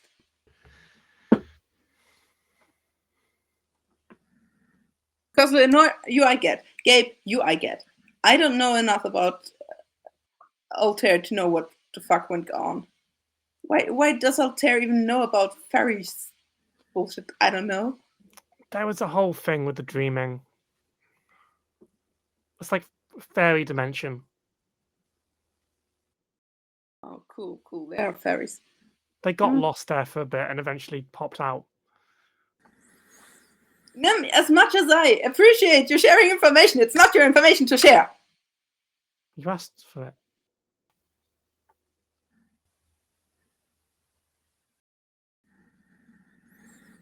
Yeah, you're right, but the question was more directed towards these two who Altair might have shared the stuff to.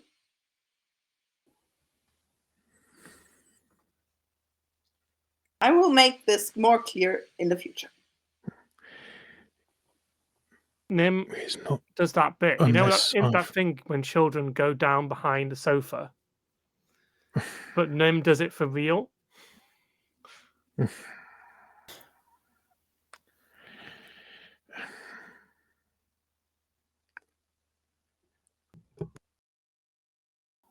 If it's of any help at all, Altair has not told us.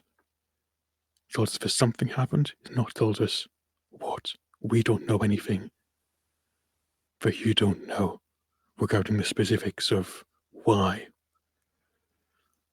That, I think, is his choice when and if to tell us.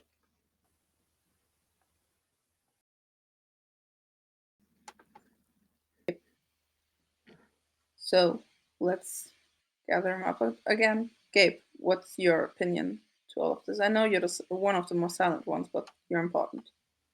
I know. I'm sorry. I'm gonna be honest. I'm a little prickly at the moment. I got a letter I did not like last night. And unfortunately, your gentle person reminds me a little of too much of the person who sent it. At the moment.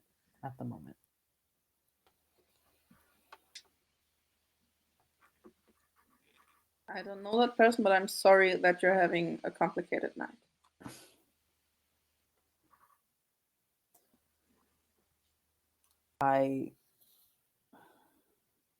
You are right. I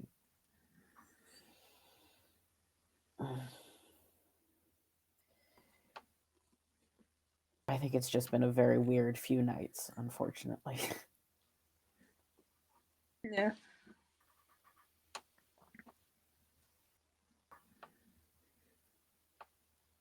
Just know that what I do is because I care about you. All of you. That sounds very wonderful, but it also sounds as if you're about to do something very, very stupid. No, I just think. I mean, to be fair, I let us into the museum when I probably shouldn't have, but that was. You didn't know? I didn't know.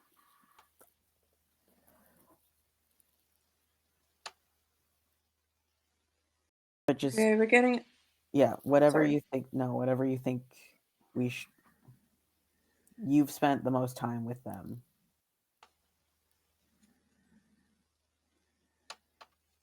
To me, they were a really, really nice person. Like one of the nicest people I've met in the last few years.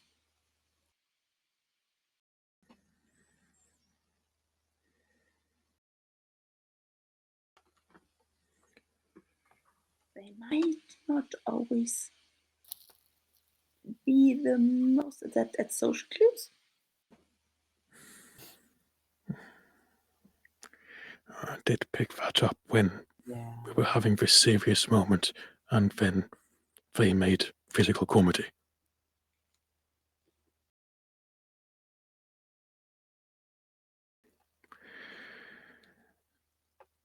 Okay. Cool. So who's gonna tell Altair?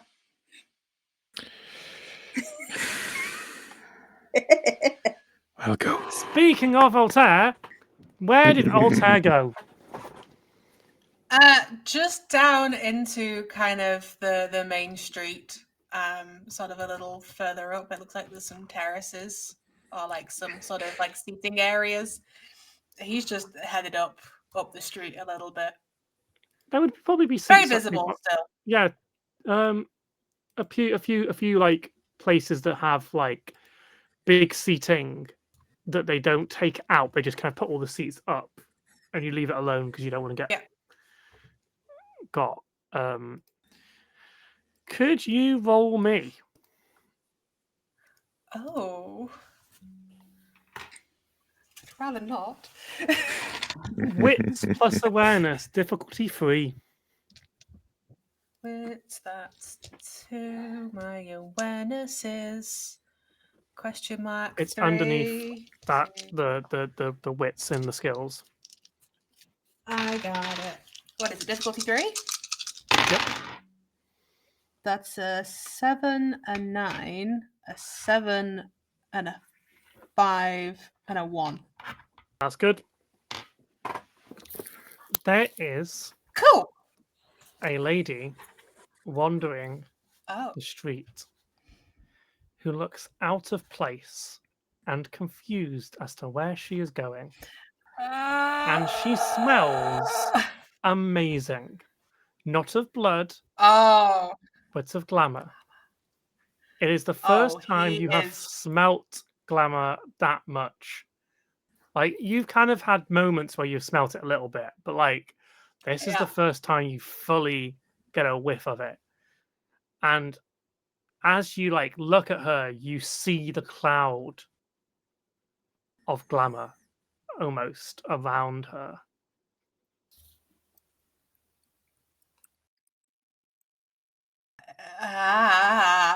He sees changelings as juice boxes most times, so he's gonna whip his head straight over. Will kind of tidy himself up a little bit. Is gonna think, hang on a second, why the fuck is there someone here that is that glamourful? Is kind of going to get up and fall into step because he is thinking this might be someone useful. He is thinking this might be someone we're looking for. Mm. He's going to get up and fall into step. Cool. And you walk towards her? Yeah. Cool. Where were you in 1990? In 1990, he probably would have been back in Berlin. Cool. What was it like in Berlin?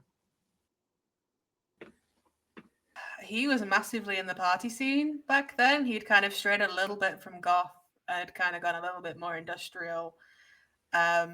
He was working mostly in Berlin at that time in his current role. Yeah. You're in a nightclub in Him and Berlin. Ollie. Oh, fuck! And you're pretty sure you remember this night from 1990. She's still there. She is constantly in the distance.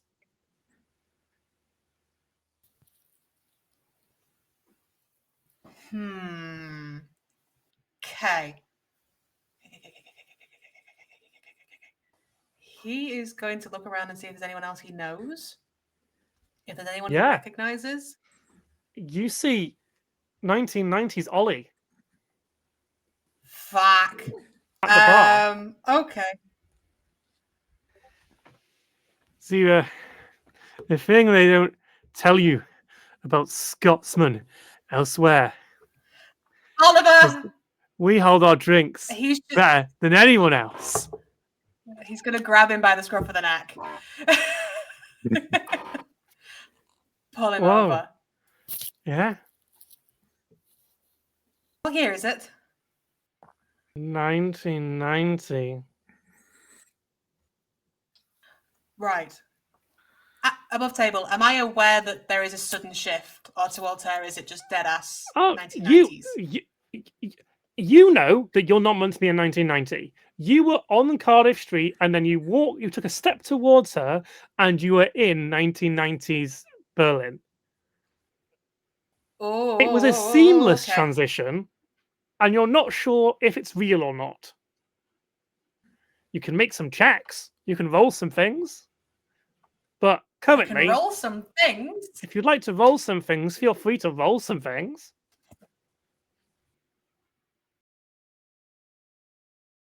Would I have the intelligence to maybe know that he's just seen a figure with a lot of glamour?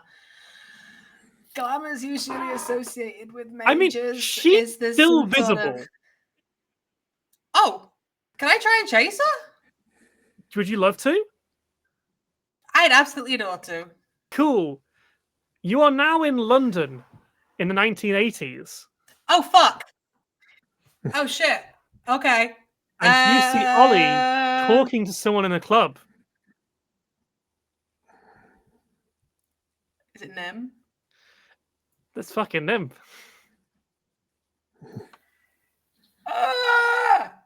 And Ollie's like, so the situation is that in a booth, there's 3 people in the booth. All right. There's Ollie, there is a lady you don't know, and Nim. And the lady and Nim are holding hands, and Ollie seems to be hitting on both of them. Yeah, that tracks. I've seen lots of drummers from all over the world, and you were pretty good. Well, thank you. He's gonna go and stick his head into the booth. Yeah. Am I interrupting something? Oliver looks to you like, and gives like the, of fucking course you are. Ah, right, perfect. Do you want in? Do you want there's in? a 'Cause, situation. I can make it work if you want in, but like, No, he's gonna look directly at Nim. Is there any semblance of recognition with Nim?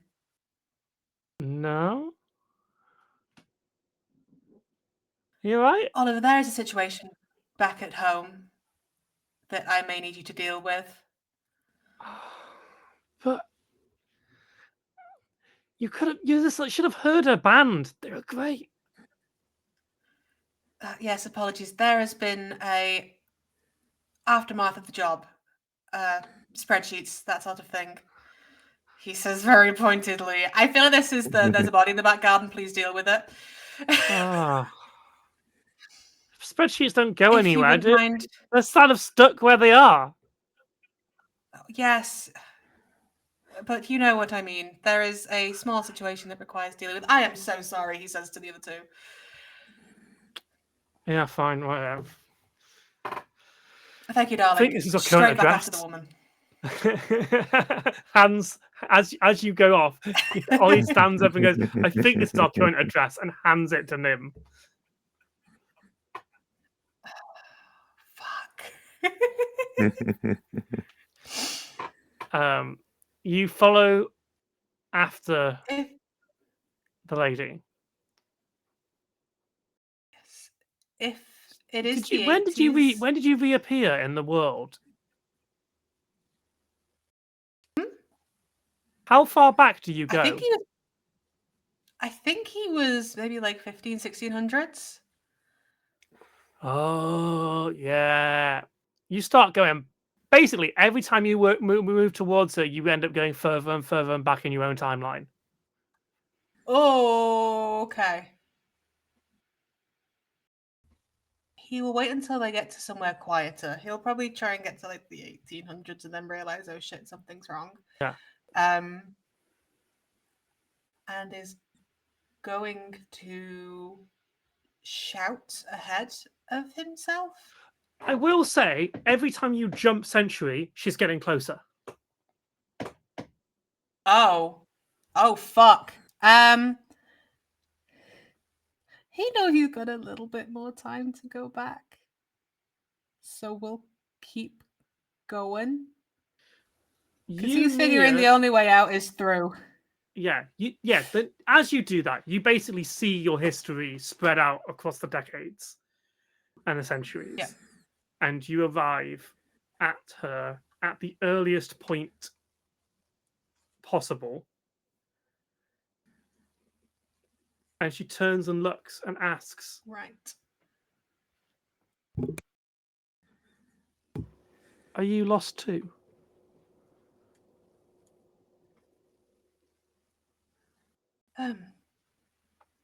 Right now, yes.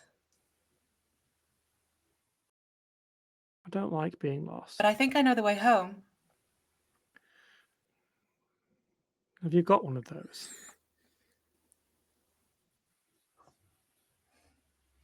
Not in a strict sense, but somewhere I feel safe. I lost mine. And he's going to hold a hand out.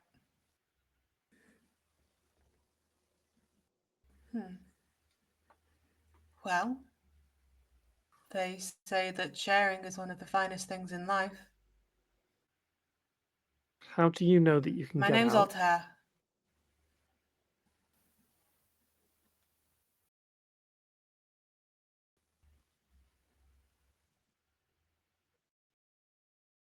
If you're lost, how do you get out of being lost? I think I lost you there a sec, sorry. How do you know how to get out of here if you're lost too?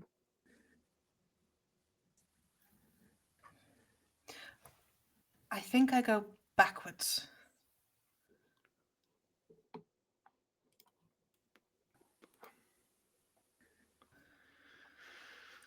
You can always retread your steps. I don't remember how I got here.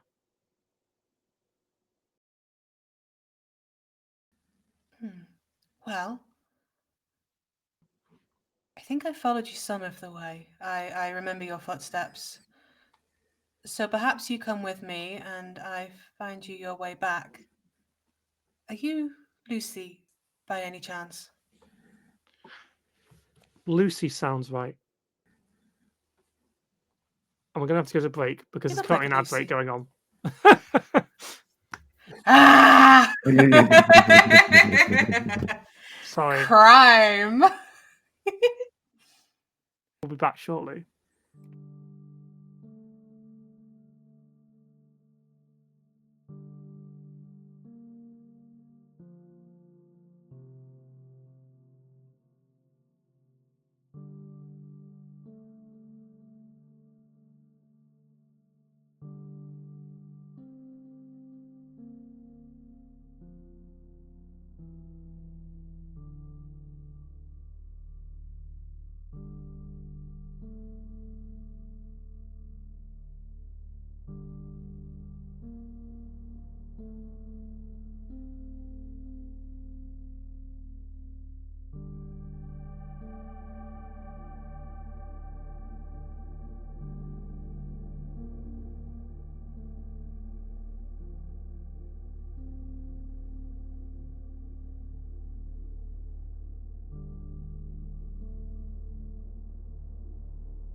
Hello, everyone, and welcome back. Sorry we took so long.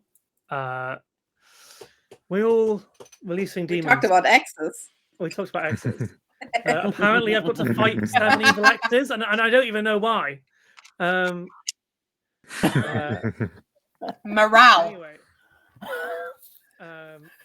It's it's not even like one person. It's like it's everyone's exes. I've got to fight all of them, and that's what I've got to do. It's a bad time. Oh, make it 9 then. Oh fucking hell! I actually had exactly at 7. I If haven't we're got enough counting ammo for that. relationships. I'm gonna have to get some power ups, do some leveling. If you go melee, you don't need ammo. Just saying. Have you seen me? Just saying. Look at my arm. Well, that's gonna be the new episode of Pay-Per-View. It's just you wrestling with all the exes at once. I can help with this.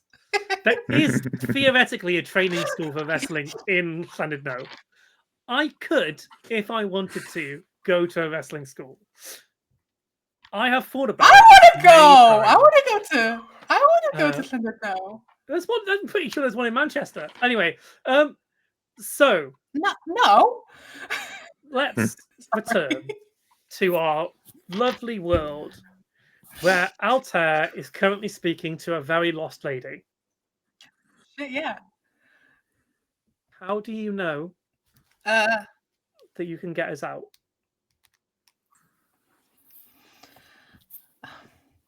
I've been lost quite a few times before in my life, and I've found that there's 2 ways to find your way home. One is to keep going, and 2 is to follow your tracks. I think in this instance, I think we keep going. And I think I know where to go. But it might need a little trust. Yeah, could you roll me? I could also reload the subtitles. Could you roll me? Oh no! Which one's you? Let's have a look at you. Let's have a Excuse look me, at I'm you. Altair. Charisma. I've just closed. Where's my thing gone? Okay, I'm back. Sorry. Charisma. plus either etiquette or persuasion. The difficulty is 2. Etiquette or persuasion? Where's my etiquette? I'm gonna go persuasion, and I'm gonna use the dice that are nice to me. So I'm gonna put those guys over there. Okay. That is an 8, a 10, an 8, and a 2. So that's 3. Right. I'll take that. What was the difficulty? Difficulty was 2. 2. Cool.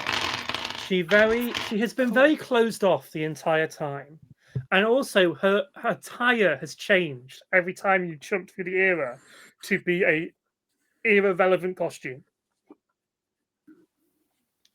But currently she's in a long navy blue dress. That is of the time, but the top of it is a little bit more modern and revealing than maybe what women should wear at the time. What year are we in? When is the furthest back you can go? Can I say 1830s? Because I read. No, it would have to be earlier than that. I was gonna say 1830s because I love the balloon sleeves. Let's go 1600s, 1650s. 1600s. You're as far back as you can go in your timeline. Cool. Yeah, 1650s. Right. I think I have an idea where to go. Do you want to come with me? She reaches out her hand, and she has been very closed off, kind of very kept her hands to herself, kind of cradling her own arms to give herself comfort. But she does reach out a hand and to let you take it. He'll offer his arm out to let her hook it through. I know I ended up somewhere cold climb. I don't know if it was Norway, Sweden, somewhere similar. He's going to try and think back to where the dreaming first spat him out. And he's going to keep walking through, I think it's almost like not a wooded area, but a more rural area. Yeah, that makes sense. To see if he can spy anything, any sort of, I guess, rifts or anything that seems a little out of place. As you do, you are back in Cardiff.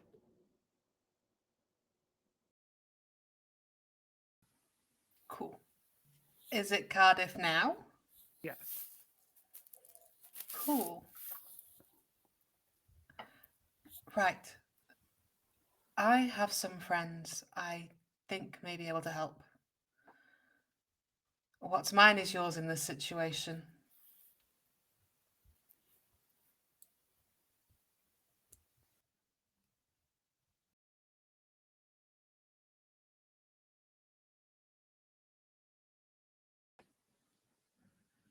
Is that okay? Yes. Right. It may be a little louder in the city than you're used to. It may be a little different. But I promise you, hand on heart, nothing bad will happen. All right? Okay. He's going to not take her into the geek shop, but at least to the outside, on the knowing that the others should hopefully come out soon. If he sees a single whiff of Nim, though, he is pulling his dagger. Yep.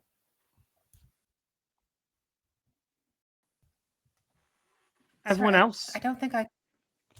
Oh, no, go ahead. Go ahead. Back thing. Sorry, I don't think I fully caught how you got lost in the first place. I don't know either. Well, perhaps we can work that out too. Been lost for a very long time. Somebody took me away, and then I heard the river, and I keep on hearing it, but it's gone. The river. Stopped going. It's really far away. When did you stop hearing it? Tonight. Yesterday. Recently. Okay. Well, Tomorrow. my friends are awfully good at finding things. Perhaps we can help you get back to it and figure out where we go from there. Are you going inside? No, I don't necessarily like the place. So you're not leaving me then? Not unless you want me to. Don't go. He will very gently squeeze her arm again. We stick together.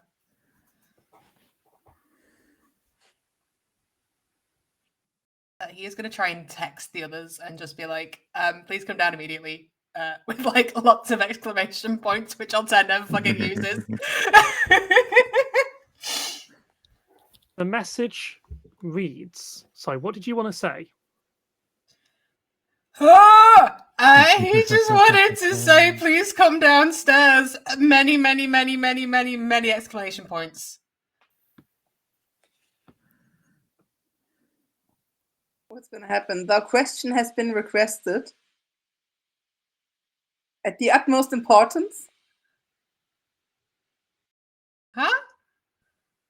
If it's gonna like fancify the message.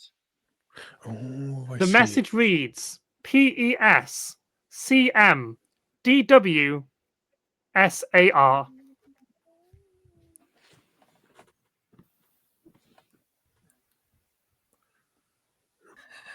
What the fuck?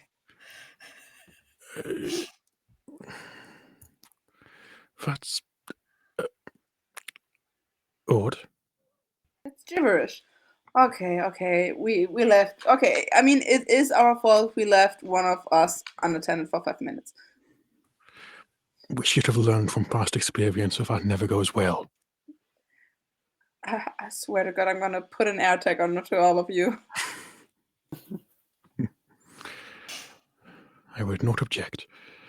It would be a terrible idea. We do not track the vampires.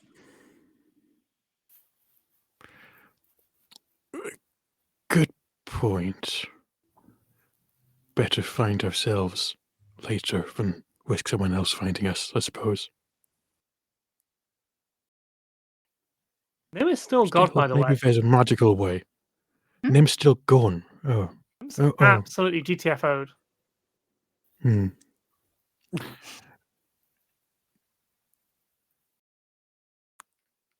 Is the message obviously from Altair, or has the number been scrambled as well? The number hasn't been scrambled, but the message has. Okay. Can I put it in the group chat, I think? Should we go and check on... You all right to move, Gabriel? Yes, as long as you are. We'll reach out for Gabriel's arm. We'll offer Lenore and Foxy his arms. Stairs are not wide enough for all three of you to go down at the same time. You can do it in twos. I wouldn't make this kind of fooling if I didn't know this set of stairs. No. I'll let the two of them have fun. Cool. As Gabriel and Lenore step outside, Gabriel, where do you come from? Like state-wise? Yeah.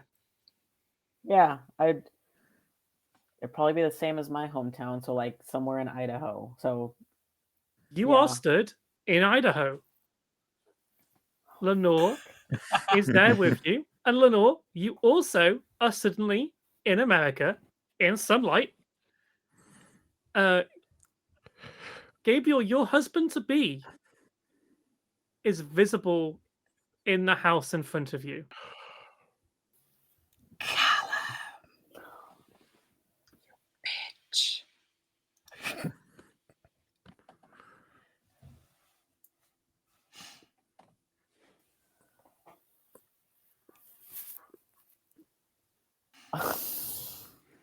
You can describe the scene, or you can tell me about your husband, or you can have it be a scene from afar.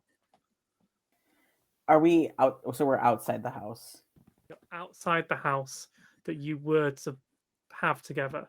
Which would it also have been your mum's house? It probably would have been, because I don't think they would have. Well, because they went. I would say they spent a lot of time at his mom's house, so it probably would be.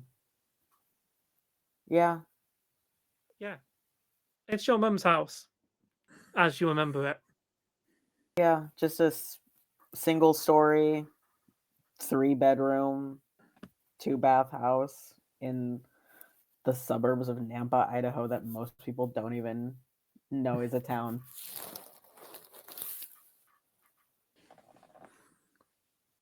Oh. Yeah, I think Lenore would just like feel the immediate Gabriel's gone extremely like rigid and frozen. Lenore would take, I'm imagining that it's the left arm with your right arm, would take the free hand and just put it on Gabriel's hand of the arm with which with which he's holding, and just I know. Do you want to say hello? Or goodbye, perhaps?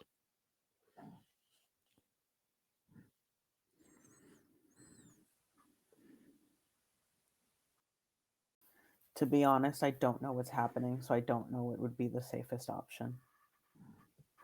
Okay.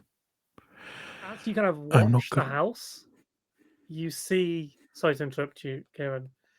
No. Your husband is talking to someone.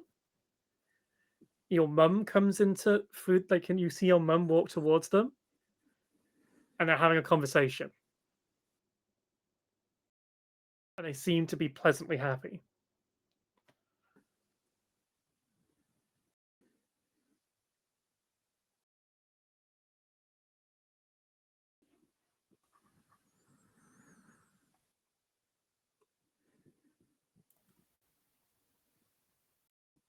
I don't know what hurts more, knowing this is happening or knowing that I can't be there.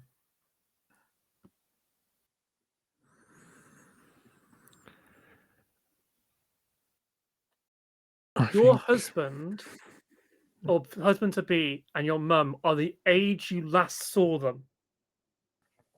Okay. So that. Oh, yeah. I think that's an important thing you would definitely notice. Yeah. So then it would be like 2000 to 2002.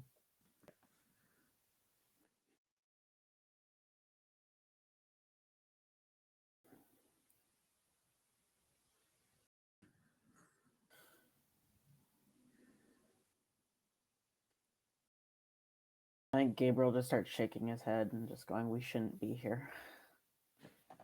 I want to be here so badly, but we can't. We shouldn't be here." Okay. And we'll gently guide you to turn around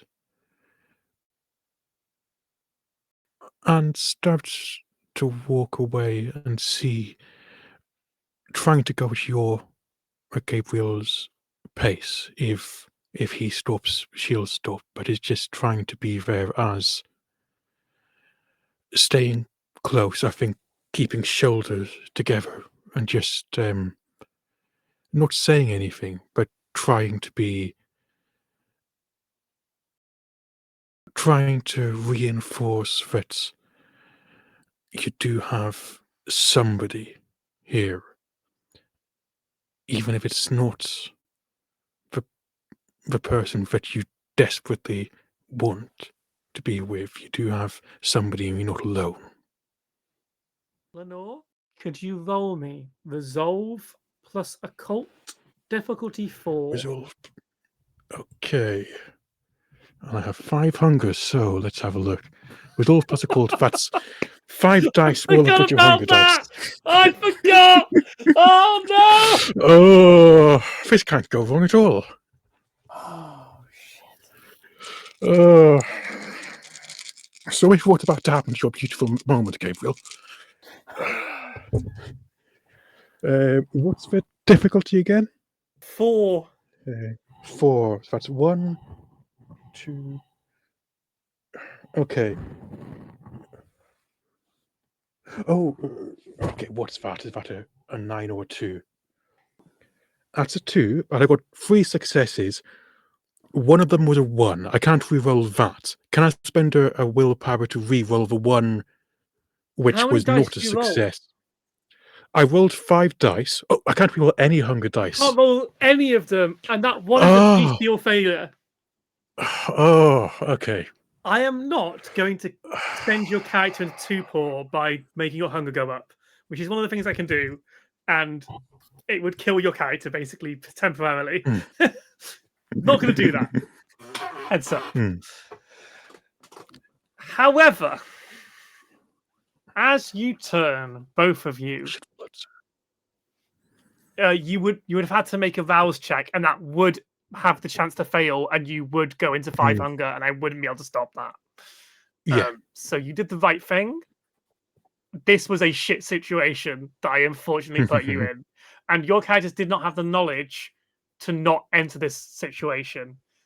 The only person you might know are both Altair and Foxy, and neither mentioned it to the party. That just being near Lucy means bad things happen. The cloud of glamour, don't go in it.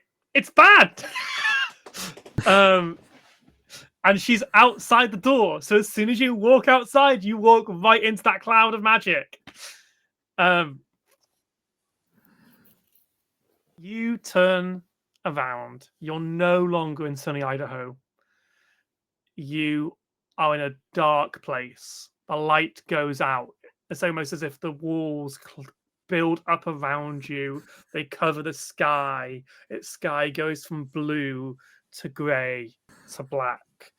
There is a light that kind of hangs down, a single bulb that starts swinging from left to right, and it's like a circle of light that as it goes to the left, Lenore, you see that figure that haunts your nightmares, the person that is the amalgamation of those that you kind of think might be your sire.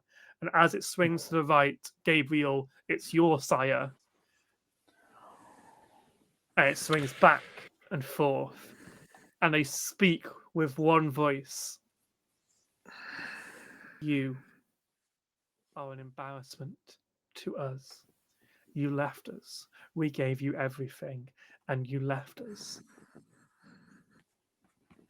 The disrespect you've shown us. I would never have turned you if I knew you'd turn out like this.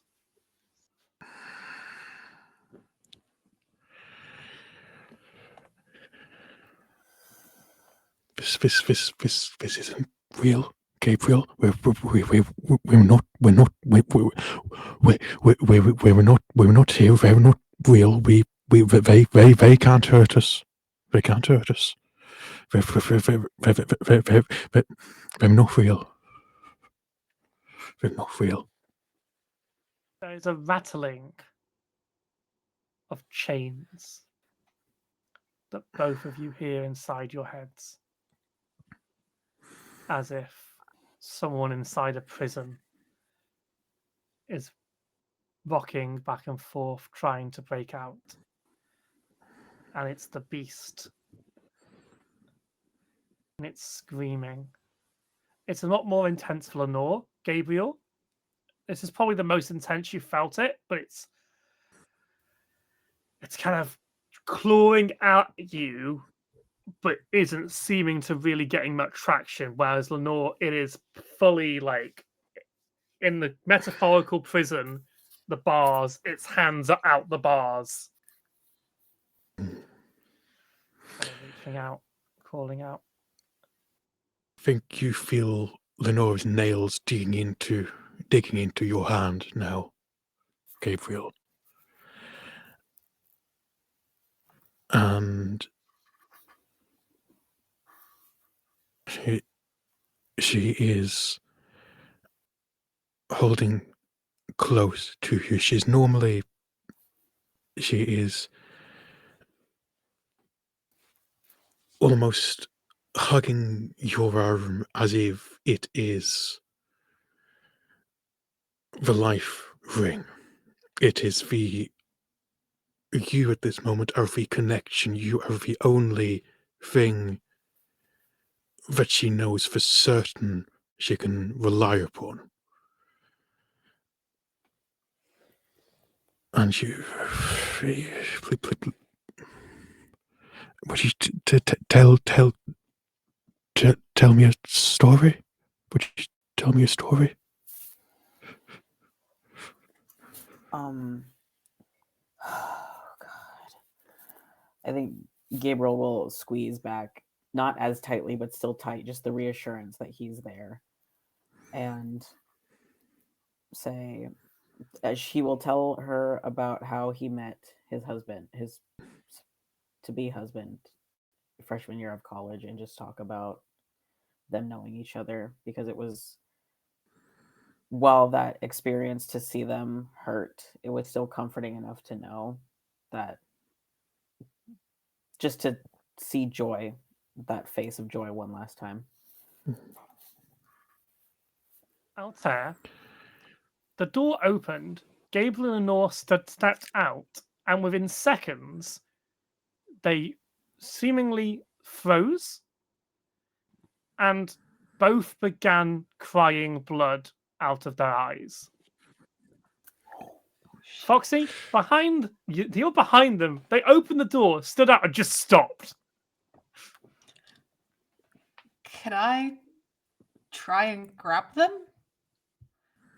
So not let go of Lucy necessarily, but sort of slip my arm out a little bit so she's got sort of wrist, but that's it, to try and grab each of them in turn to pull them out.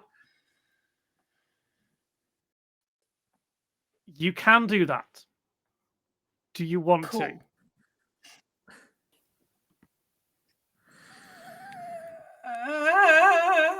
Yes? Is that silly? Altair, the world turns dark. The room closes in around you. Oh, Lucy is there with you. In front of you is the vision that you're seeing of Gabriel and Lenore's sires swinging back to force. You're hearing the story that Gabriel is telling. This isn't real. Lucy's with me. This is all just glamour. Close your eyes. Picture Cardiff. What? You're swimming upwards. It's okay. It's not Altair. It's not Altair. He's not here. Just. It's me. I'm here. I'm okay. Everyone is okay. Oh, It's No. glamour magic. Very much not okay. The other person you're holding on to has begun to shake violently. And the room I'm not the grown-up! apart. I'm not the vision grown-up. of Gabriel and Lenore's sires are gone. You are stood on the side of a hill in a valley that you all recognize from the painting. And you see what the painting has been hiding. At the bottom of the valley, you can hear and smell it, but it will not activate your frenzy, is a pyre.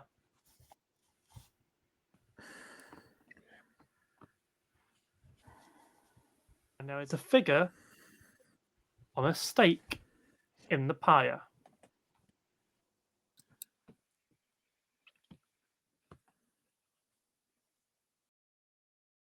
And Lucy drops to the ground and screams.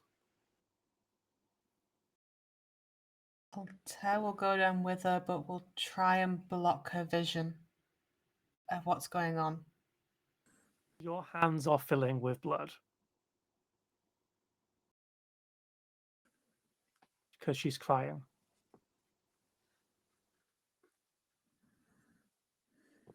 Oh, shit. The sky. Go ahead. He will kind of let go of where he had her arm and will set his hands sort of just underneath, sort of like her jaw. This isn't real. What's happening right now is entirely a fabrication. You're safe. Everything is okay. I promise what you're seeing is not real. Memories, yes, but right now it's not happening. She screams this, but I won't. Okay. I don't even know her name.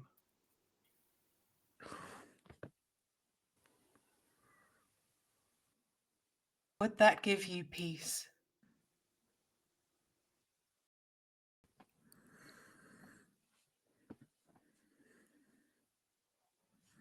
I don't know. Gabriel and Lenore, you noticed this before Altair. the sky begins to physically crack. Oh fuck. Foxy. A second ago, they were all stood in front of you. And then they start to fade out of existence. I start thinking with intent. We found something. We found your body, and now my friends are disappearing. Come back right now. Runs down the stairs. Jesus! Oh God! Oh! This is bad. This is really, really bad. That's Lucy. Why? What are they doing? Where are they? I can't get into their. Give me your hand. Give me your hand. Give me your hand. No. We have to let this happen. Let this happen. I know where they're going. Do you trust me? Sure. They're going to disappear, but I know where they're going. Hold my hand. The four of them vanish.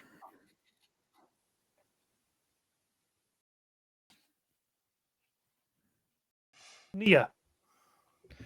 Do you have contact details for Nia? We have. Gabe had the mail address. But I have. I can hack into Gabe's email. Gonna start real quick. I think I know where they've gone. I think they've gone inside the painting. Oh fuck no.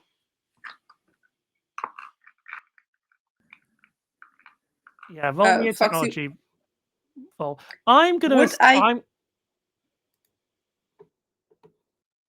Yeah, do I know Gabe good enough to for some bullshitteritas? Okay, I would love this to be true, and you can disagree with me. I think Foxy knows everyone's passwords. I would disagree. I would say Foxy does not know everybody's password. But Foxy got a Trojan installed on everybody's computer because in Which case is they fuck worse. up again, she can wipe the fucking board. Okay, cool. There's already Trojans on everyone's things. You've got access to the email. It's not going to roll for it. Okay, yeah.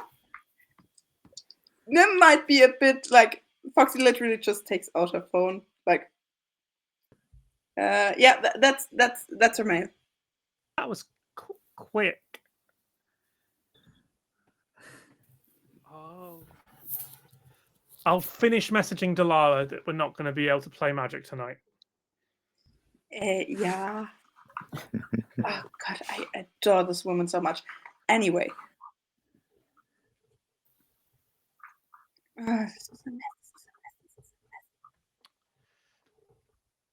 Because we're running low on time. Weird that. I'm going to say that Nim finds Nia. At first, she's very angry at Nim and goes to try and attack, but and Nim just lets her. To the point where Foxy, you hear the rib break.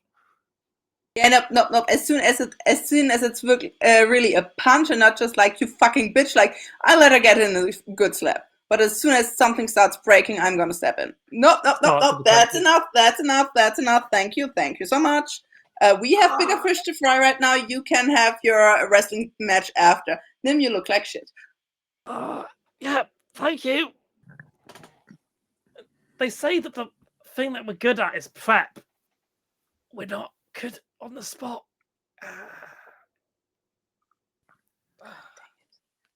We found the girl.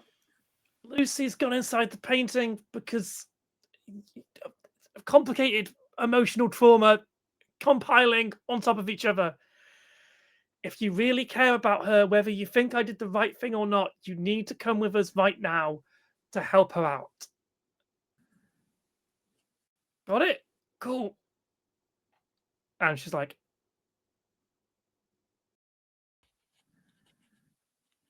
I'll do anything for her. Even if it means helping you. You'll give her memories back. Not advisable. But Look, we already had the deal talked out, okay? I might We're not have gonna much of a take choice in it. Yeah. So yeah. Yeah. We don't want anybody to I die haven't here, got do we? anything fancy ready. Pulls out a cartoon hole and throws it on the floor. Jump. Is that the portal you told me we are not supposed to use because portals are shit? Yep. Cool. Jumps. Oh, goes to say something cool, but just keels over into the hole. And Nia jumps in after them. Inside of the art studio, Nim grabs the painting that is physically you see it start to shatter and crack, and they throw it against the wall, and it expands over the whole wall. Yep, I know it. Kingdom Hearts nonsense. Go inside. And the three of you walk in, and you are all on the mountainside, looking down at the pyre at the bottom of the hill. Bless you. Well, I guess this is where we are now. Lucy's memories are about to shatter into her mind. She's going to remember all of it. At once? At once. Maybe we don't do that. I can't stop it. But what I can do is I can... She will experience it all at once, unless we spread it out.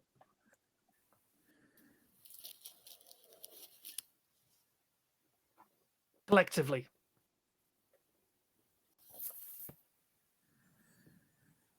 I'm going to pass her memories through all of us.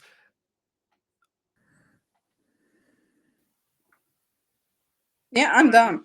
Whatever. Give you permission to do mind meld nonsense, and we're all going to have to hold hands. Yeah, sure. Let's become a fucking mind hive. Wasn't on my 2025 bingo, but who cares? Yeah, and you're all going to have to try real hard not to get your own bollocks messed up with hers, all right?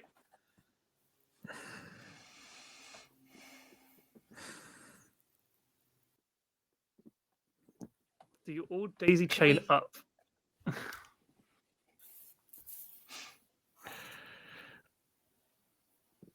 Altair will pull his hand back from where he's got one, sort of still with Lucy, and we'll grab hold of whoever's closest to him. It'd probably be Gabriel. Take Gabriel's hand. What I imagine it goes is Altair, sorry, Lucy to Altair, Altair to Gabriel, Gabriel to Lenore, Lenore to Foxy. Yeah, I get the mark off. Foxy to Nim, and then weirdly Nim to Nia. The entire So world. what do you want us shatters. to roll? This will be the big roll of the game. Oh no. That's why you gave us willpower back. Please don't tell me it's composure. It will be slightly different for each of you because I am a fan of your characters. Altair, could you roll me? Yes. Composure plus leadership. Don't roll yet. Foxy, could you roll me resolve and awareness? Don't roll it yet.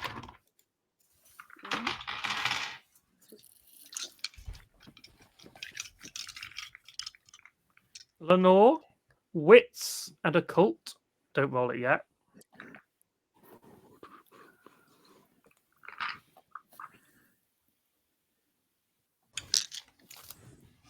Gabriel.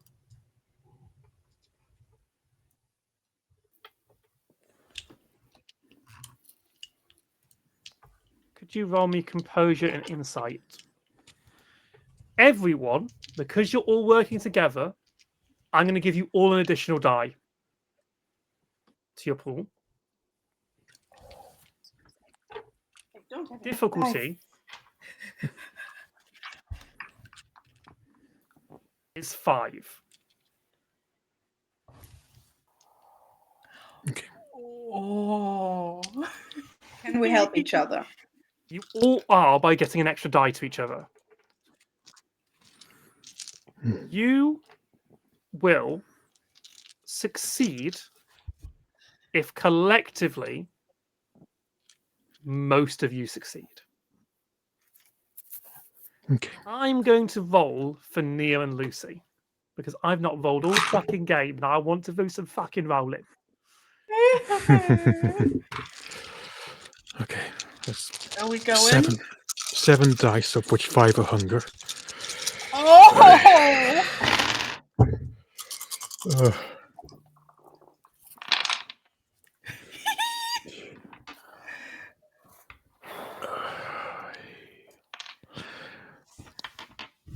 Oh, fuck, the friendship die just saved me. Good news, 7 successes. Bad news, 2 tens, 1 hunger. Bad news, technically not enough successes. Good news, 2 10s. No 2 honey. tens is 4 successes. So do you have another success? I have a 10, a 10, and an 8, a 3, a 4, and a 2. So there's a 10, 10, and an 8. Willpower. No. Altair's Only got 2. critical success. So Okay. Altair's got it. Gabriel?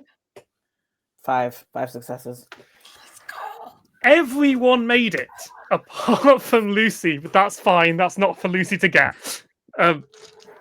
She was in a real bad gut. She's got 3 hunger and only had a pool of 4. she was not well, not doing well, gang. But Nia got it, and Nim. This is Nim's idea. Callum, I know we're already over the time, but can we make a telling out of it how it passes through all of us? If the rest of us is also up to it. Yes. Mm-hmm. Like, what does Altair get from Lucy? Do you want me to go through it in full detail, or do you want me to skip through it? I mean, it is the finale. I don't know how your time scale is, party people, but I would love to know what happens. As long as I'm done before midnight, I'm happy. Yeah, you'll be done I've got before a tattoo midnight. in the morning.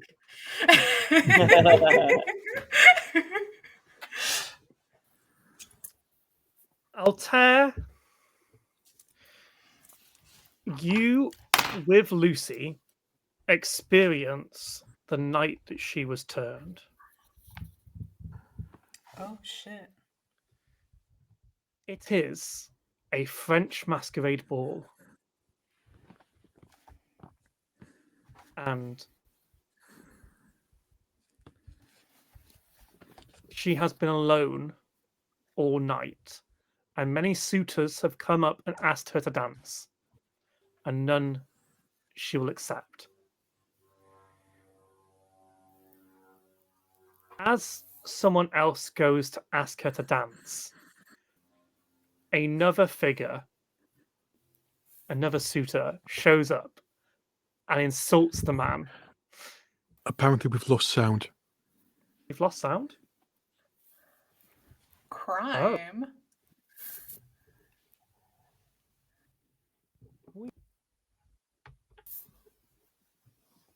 Oh, it's back. Hey. Thank you, Sakaya.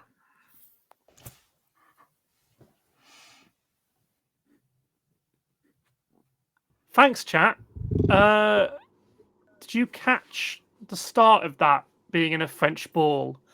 There is a young lady, Lucy, who is being met by many suitors until one suitor comes up and another suitor laughs in the face of the other. And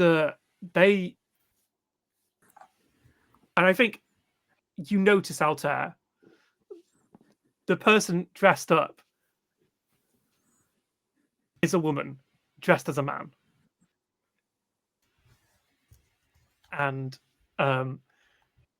you watch as she duels each of the male suitors of the evening into submission and then kisses Lucy.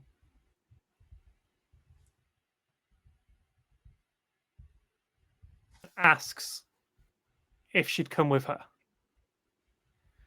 And as they leave and to the night together, they go into a back street and she's bitten and turned there and then and is carried by her suitor off into the night.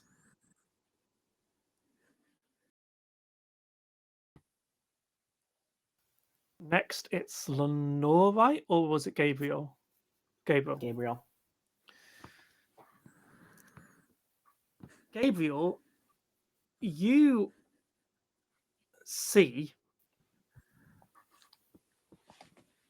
the night that Lucy had to leave France. The suitor is being dragged away by religious figures. And Lucy watches from the window, scared, but her partner takes off her hat and throws it into the air. And in French says, farewell. And begins to fight.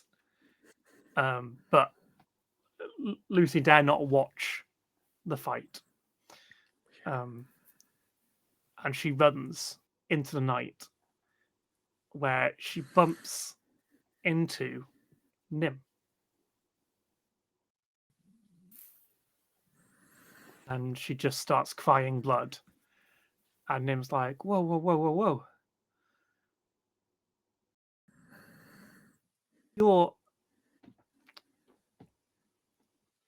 You're all right. I think I can tell what's happened.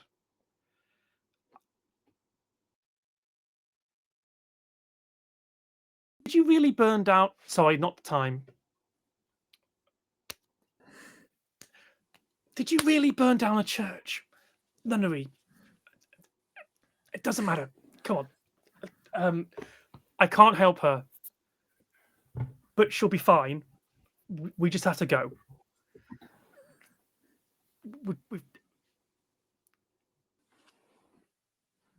Please. Trust me. Julie will do just fine without you. Lenore, you find yourself in a small Welsh village at night. And Lucy is wandering around. And then she sees Branwen trying to, running towards the shop. And Lucy cannot help but chuckle.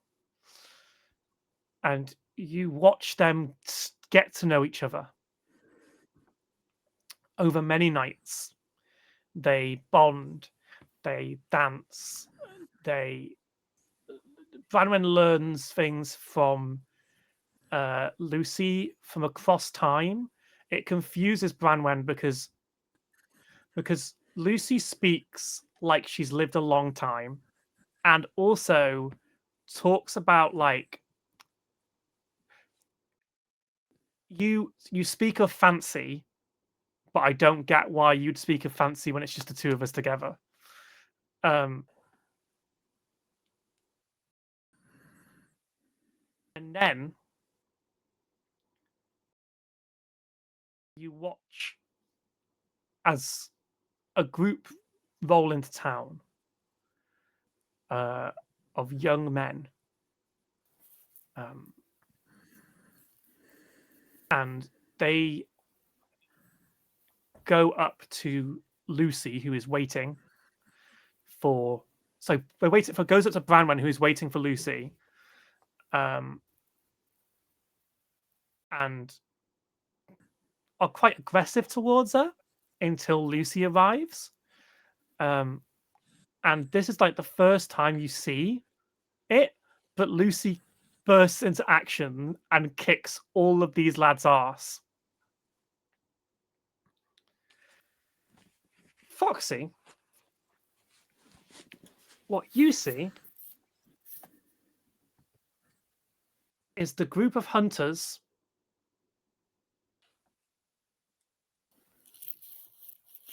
who decide to burn the girl, despite the fact she's human.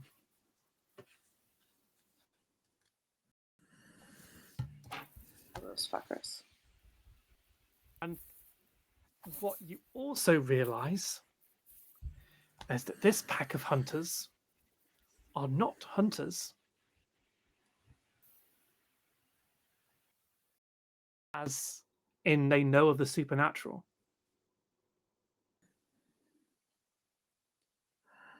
They were simply angry that they had been upended by Lucy. Callum? Yeah. Would you allow me to spend one of Fox, or maybe 1 or 2 or 3 of Foxy's XPs to soften the blow for Lucy from this memory? You already are. You are experiencing this. All of Lucy's emotions, they're yours.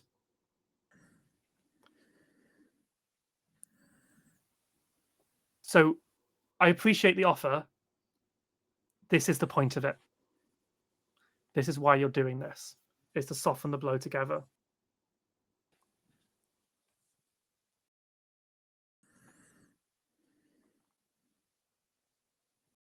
Lucy is on the floor and she cannot go towards Branwen because of the fire. And she's screaming for Nim. Save her. Fix this. I'll do anything. Please just make it go away. And that is when you see 2 versions of Nim attempting to stop this. One Nim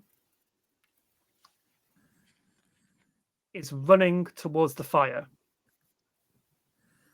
The other Nim is running down the hill.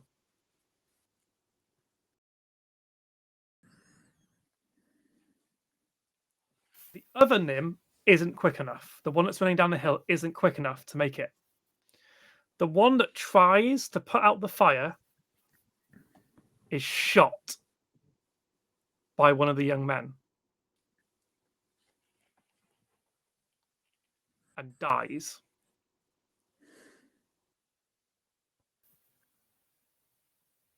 Can we break from formation? Physically, or in the order that you're seeing things? Physically. You can try it. Can I try and gently pull Gabriel closer to connect Gabriel to Lucy to try and celerity over to Branwen? I'm happy to take any like fuckery with like rage or anything. Roll me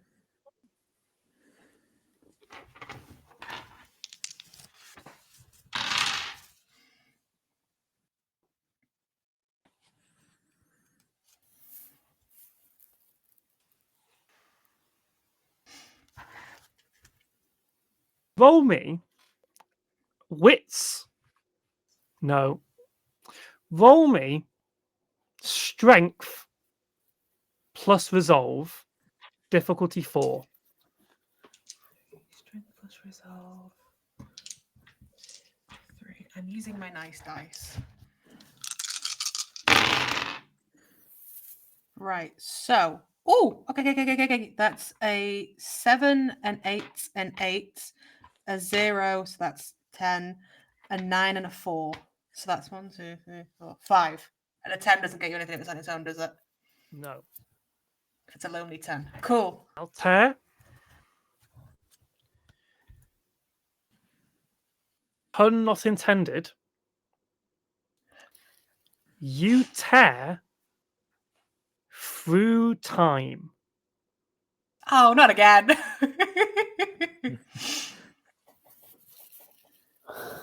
There is a pyre unlit in front of all of you.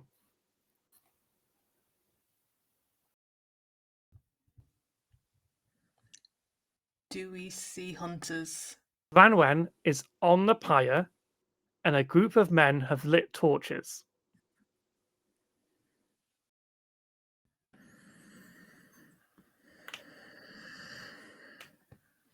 This is not a memory. You are there. Wonderful. He is going to run straight towards Branwen. Yeah. Knife out. Yeah.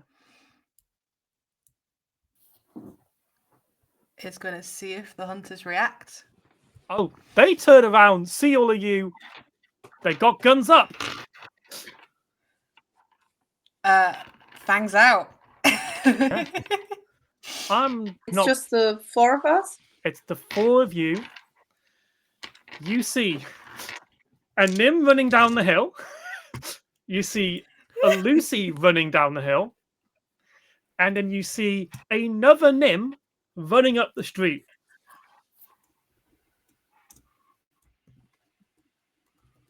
And then you see another Nim, which is the Nim that you know, vibrate rapidly where just the side of all of you. They are like, shit, we've broken him. yeah, you might have just broken future Nim. Oh no.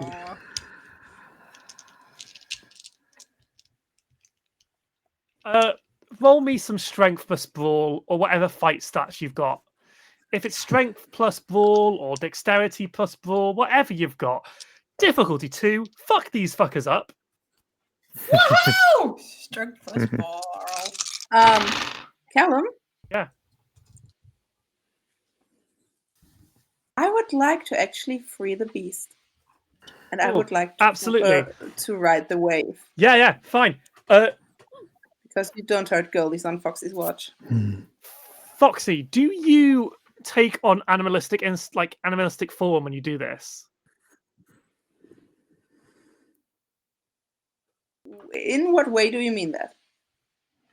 Do you? Like you could it could be that you just get claws, or it could be that you literally become a fox thing. You decide for me. I let the I'm dancing with the beast, but I'm letting it lead. Yeah, I think put you space. you fully become that thing that for years you've been haunted by the idea that someone might want you to be, or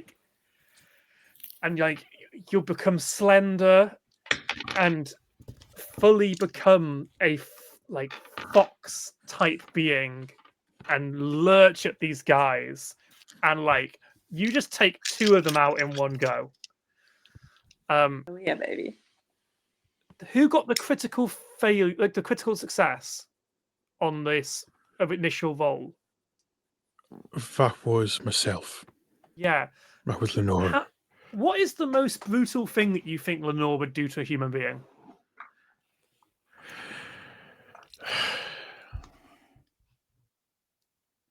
I think that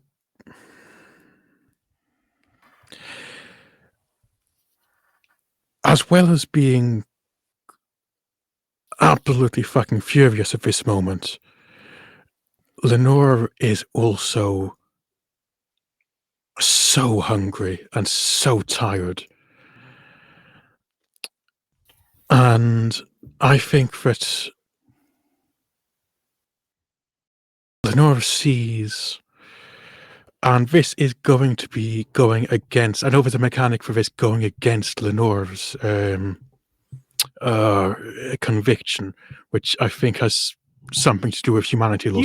You'll get a can talk stain about on that in a your minute. humanity, but I'm going to okay, argue great. that what you're about to do will negate that stain. Don't worry about it. Okay. So I think that what this looks like to everybody else is Lenore essentially goes through to the other side. She's in that state where you've not slept for 3 days and you are in a state of essentially mania, and everything, you have so much energy in your mind and so little energy in your body, and you are getting everything done. And what she's doing is she walks quite calmly towards the hunter who is closest. She puts a hand on their head, and she takes her nail through the cheek, down the neck, and then there's a very, very quick movement. And now there is Lenore. There are 2 half hunters, and there is a lot of very tasty blood. Cool. And she kneels inside of this. Lovely. Hey, Altair, how do you deal with the other one?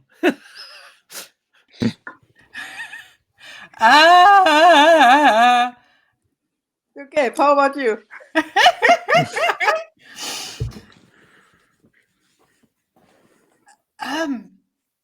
Do you wanna? I kind of do. I mean, I kind of do. I feel Do like it. I should. I Dig it, feel dig it'd it, be dig it. very funny if the one person who doesn't get a kill in here is the hitman. Yeah. He's had enough. He's untying the ropes. Come on, we've got the crochet girl, we have got the eagle. What the painter gonna do? Gabriel, I'm just going to let you do what you want to do. I feel like because Gabriel is not. I feel The like he final just guy, go all. Yeah. Like, he's like looking at what's going on, and he's like, it's just dropped everything, and he's just like stumbling back towards you. Oh yeah, I think Gabriel just is not a fighter, but but he's a little hungry too. I think just very calmly approaches, grabs him by the hair, snaps the neck back, and just chomps right into the throat. As you snap the head back, you do not realize your own power, and it literally goes. Yeah, and then you Free drink. bowl. I'm gonna say everyone should just wipe their hunger. It's a bloodbath, and you all get a little bit. And these guys are dead. Bradwen did watch all this. Oh, Altair was there trying to free Branwen. Okay, yeah, fair. Altair, you don't get any hunger from this. I think you do He's a good fine. enough He job was empty of anyway. like distracting the situation. Yeah, he's fully like in concentration / prayer mode. So the Nim that you know, the one that's vibrating heavily, is still vibrating, but you can make out the words "to me" now. The Nim that's running down the street vanishes. Oh shit, we fucked with time. Nim on the hill and Lucy on the hill stop and look.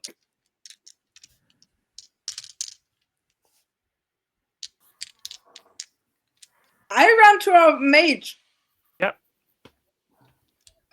And I knew I was next in line to them, so Yeah. it's a bit fairy claw-like situation. Quite bloodstained, but it's a hand. Otto's gonna grab hold of Branwen and just fucking with me and Cool. As you each run towards Nim, you basically run through them into the present, into the art room.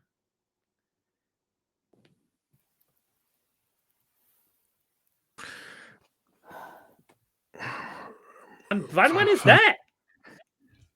Oh shit. Okay, we have a Lucy to What find. do you do? So is Lucy. The experience ends. The painting is gone. You're all stood Where's Nim? in the room.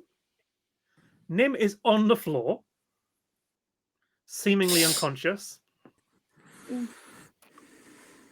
But yeah, everyone is where they are. Nia runs towards Lucy. Branwen runs towards Lucy. Very confused as to what is going on. Speaking a language that none of you speak.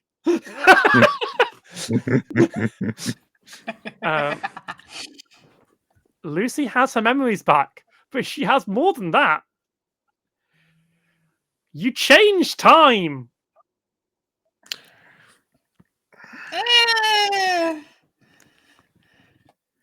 And the reason Wasn't my idea. the painting's not there is because the painting never existed in this timeline. Oh fuck. Wait. No. Ignore me. I had a theory. Why would you be here? And what's going on? That's a big question. But for right now, Yeah. you're all going to gain a point of humanity. Oh. Because not only did you help Lucy through a traumatic experience, you ripped the bounds of time and space to rescue her lover.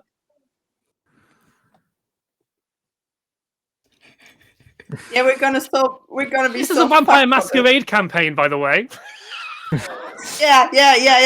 No, fuck, we did the Callum thing. We were doing so good, and now in the last episode we did the Callum thing. Change We are back. time. Where's the antler girl? Well, and with that, I think it's time to call it to an end here, everyone.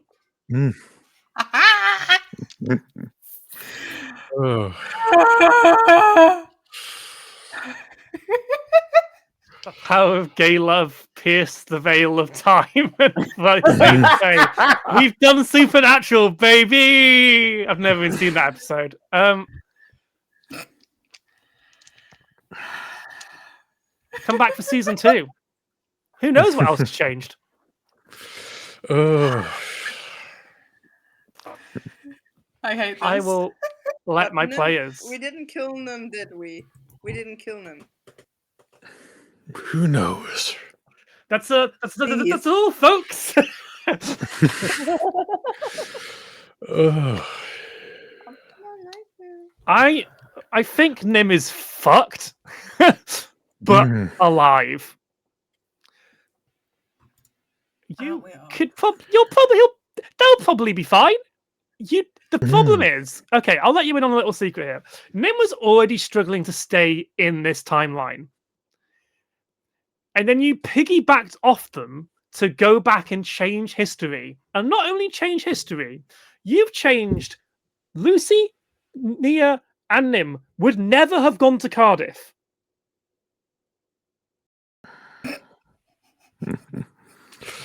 None of you would have met Nim. The painting would have never ended up in Gabriel's museum because the painting wasn't real. You all remember this. You all collectively remember the timeline as it happened to you. That is not the timeline you are in. Oh, fuck. So we have once again. So we followed the venture not went through one time. And Nim does not belong in this timeline and has no anchors to this timeline because all of the relationships that Nim built happened in the other timeline. So you can save Nim. It will just be a season 2 objective in order to Yay! help them stabilize in the timeline. I mean, I adopted a mage. They adopted a fox. It's basically the clan. It's basically the little prince from now on. Yeah, and also Nim is probably not going to be able to do much magic anymore because you just ripped a hole through time and space, and that might fuck up your magic. Whoopsie. Anyway, Sorry. with that, we should all say goodbye before it's too late. We'll be back eventually when we all feel like we're able to. We're not going to put a timeline on it. I want to talk to my players. It will be a long time though until we're back. I will probably run something else in the meantime. But yeah, I will let my players say goodwill and do the whole shebang of where people can find you doing other stuff. Like, don't limit yourself. This is the final one. We're gone forever now. We'll do it in reverse order. Farewell, Bart, and thank you for playing with us. Hey everybody. Okay, I'm getting a bit emotional. Hi everybody. I'm the Bard with many names. You can find me basically everywhere on the internet as the Bard with many names. I will no longer be here on Thursdays, and I will miss it terribly. You can find me on Tuesdays on the Misadventurous League at Misfits and Magic Season 2, The College Years. You can find me on alternating Fridays on Panster's Tables at Murky Days and Duskwall, where I play a professional rigger and spy of the group. You can find me on the 25th of May over at Roll for Good, where I'm going to be DMing a wonderful little faith-themed one-shot. And I believe I'm going to be at the To Teach Their Own one-shot at, I just got the message 5 minutes ago, at Meadowlark Productions soon. I don't have... Follow them. They're great. They're great people. And I have been Foxy, she, her, your Gangrel Eagle. Thank you very much for playing. Foxy has been a pleasure to play with and has given me, as a DM, the ability to manipulate and fall in love with a character that I was like, yeah, sure, why not? It'll be funny bit. And it's been one of the most thought out and beautiful characters to play with and to play NPCs against and with. Foxy has been an absolute pleasure. And yes, I will be doing this to each of you. I'm not sorry. I'm scared. Goodbye, Kieran, and thank you for playing with us on our table. Yes, goodbye. I am Kieran. I use they, them pronouns. When I'm not here, I'm fangirling over Julie Daubney, so it was lovely to see that reference coming up. And Daubney's a vampire. And so, yeah, I don't have anything else going on that's currently being broadcast. I will have in July a panel which we've not yet announced the cast for yet. We've not finalized the cast for yet, but we are currently in pre-production for on disability representation in TTRPGs. So if you want to see me and some incredible disabled and chronically ill people talk about why representation matters and the joy it brings us, and it's examples of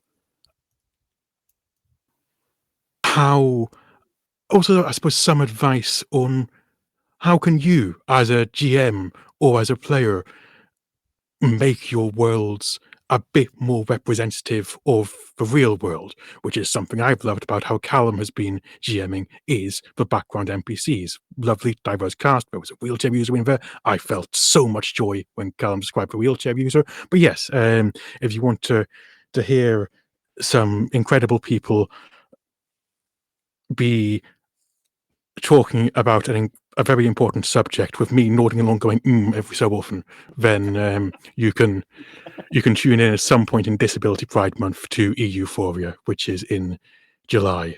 And for anything else that may be coming up, you can follow me on Blue Sky as Flightless Heaven. I will post anything that I'm doing on there. Well, anything I'm doing on screen. I'm have to get better at plugging behind the scenes stuff. But I do some production stuff with Pastor's Tables and with the Queer XP, so you can find my stuff there as well, just I won't be on screen. Thank you. I love Lenore. Lenore is a gentle soul that is trapped in this place that you and I have navigated together collectively. Malkavians are a complex thing to run. There's lots of potholes to walk into with the development of the way that their powers work in contract, and the way that relates to real mental health conditions and states. And I think I felt that I could trust, there was trust between us to explore those moments together, that I could give you the things that I needed to give you in the plot, and that you would take that and run with it in your own way and add to it in ways I never could. It was constant safety of you and I checking in on, can I do this? Is this okay? Talking about it and adding to the character and the way that we created it together. I think it's some of the best role playing I've ever done, and creation is that mindscape and the way that we played it together. I don't think I would ever have made that without you in that role and your collaboration. So thank you very much for letting me do that, and for putting the trust in me to be able to do that. We are running out of time before Magpie really has to go to bed, so I will shut up now until Monroe says goodbye, and then I can say some pretty words about Monroe as well. I've been Monroe. Thank you for having me.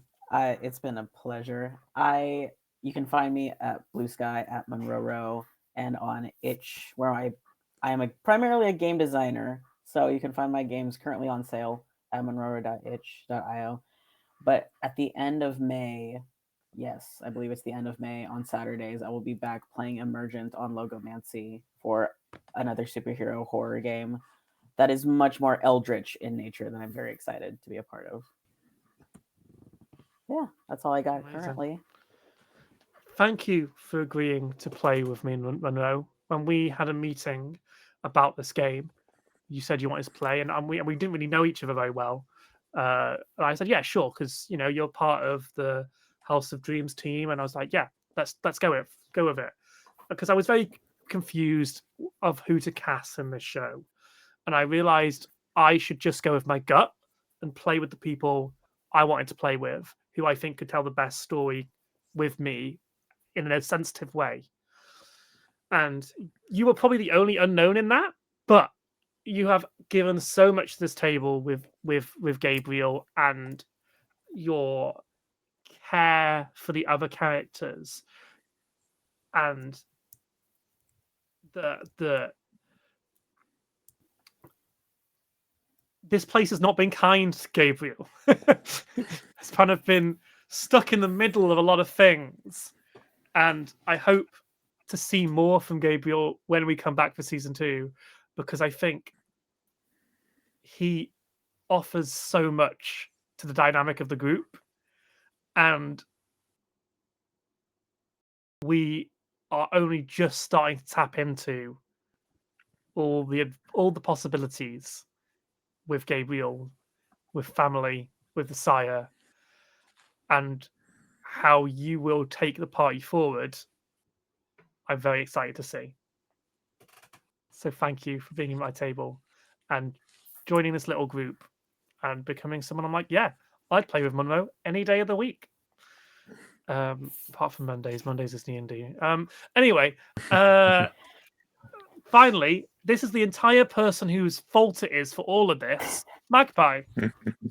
Hi, I'm Magpie. It's not all my fault.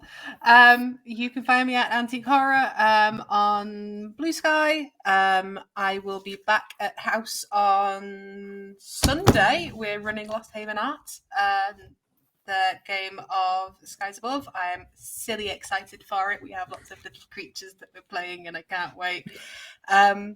Yeah, that's kind of it. It's the first of a Magpie Presents. There will hopefully be more. And I'm going to get Callum before Callum can get me. Ha! Thank you for running this. It's been absolutely freaking wonderful. The worlds that have been weaved and the little plot hooks that have been kind of sewn in have been ridiculously amazing. The NPCs have got so much life about them. They've been given so much realness and so much kind of, you either want to shake them aggressively or shake them cuteness aggression. There is no in between, and I love that. Yeah, thank you for taking my dumbass idea and going, hey, and just fucking painting an entire picture from like a little stick doodle. It's fucking amazing. And yeah, ha! Be awesome. Bother me. Get fucked. Don't bother me. I'm pretty mellow about it, to be honest. Yeah, thanks for playing, Magpie. It was all right. Appreciate it. No. Magpie. That's all I expected. Magpie asked me if I could run Vampire properly, and I said yes, and then I didn't. And no one ever pulled me up on it. And we played our little version of Vampire, and we didn't use any of the rules. Fuck them. But you know what we did? We told a story about these characters, and Altair is a little menace. Little menace, he is. And I don't know what to do with him sometimes, but I love challenging him to find what is going on with him. And we took this character from a place where we were both not particularly happy, and we've found somewhere really nice, I think, for you and your characters. And this player group is the best player group I've ever played with. So thank you, all of you, collectively, and to Magpie for convincing me to do this and making me not want to stop. Panda. I would do this every day of the week apart from Mondays if I could. But also we need rest, and I need to be conscious of my players. With that, I wholly have gone on too long. And we must end. I have been Callum. I will continue to be Callum. You just might not see or hear me unless you go to @FierceCallum on Blue Sky. And I've got other stuff going on, but I don't really think I can talk about any of it. So catch me on the flip side. Bye bye.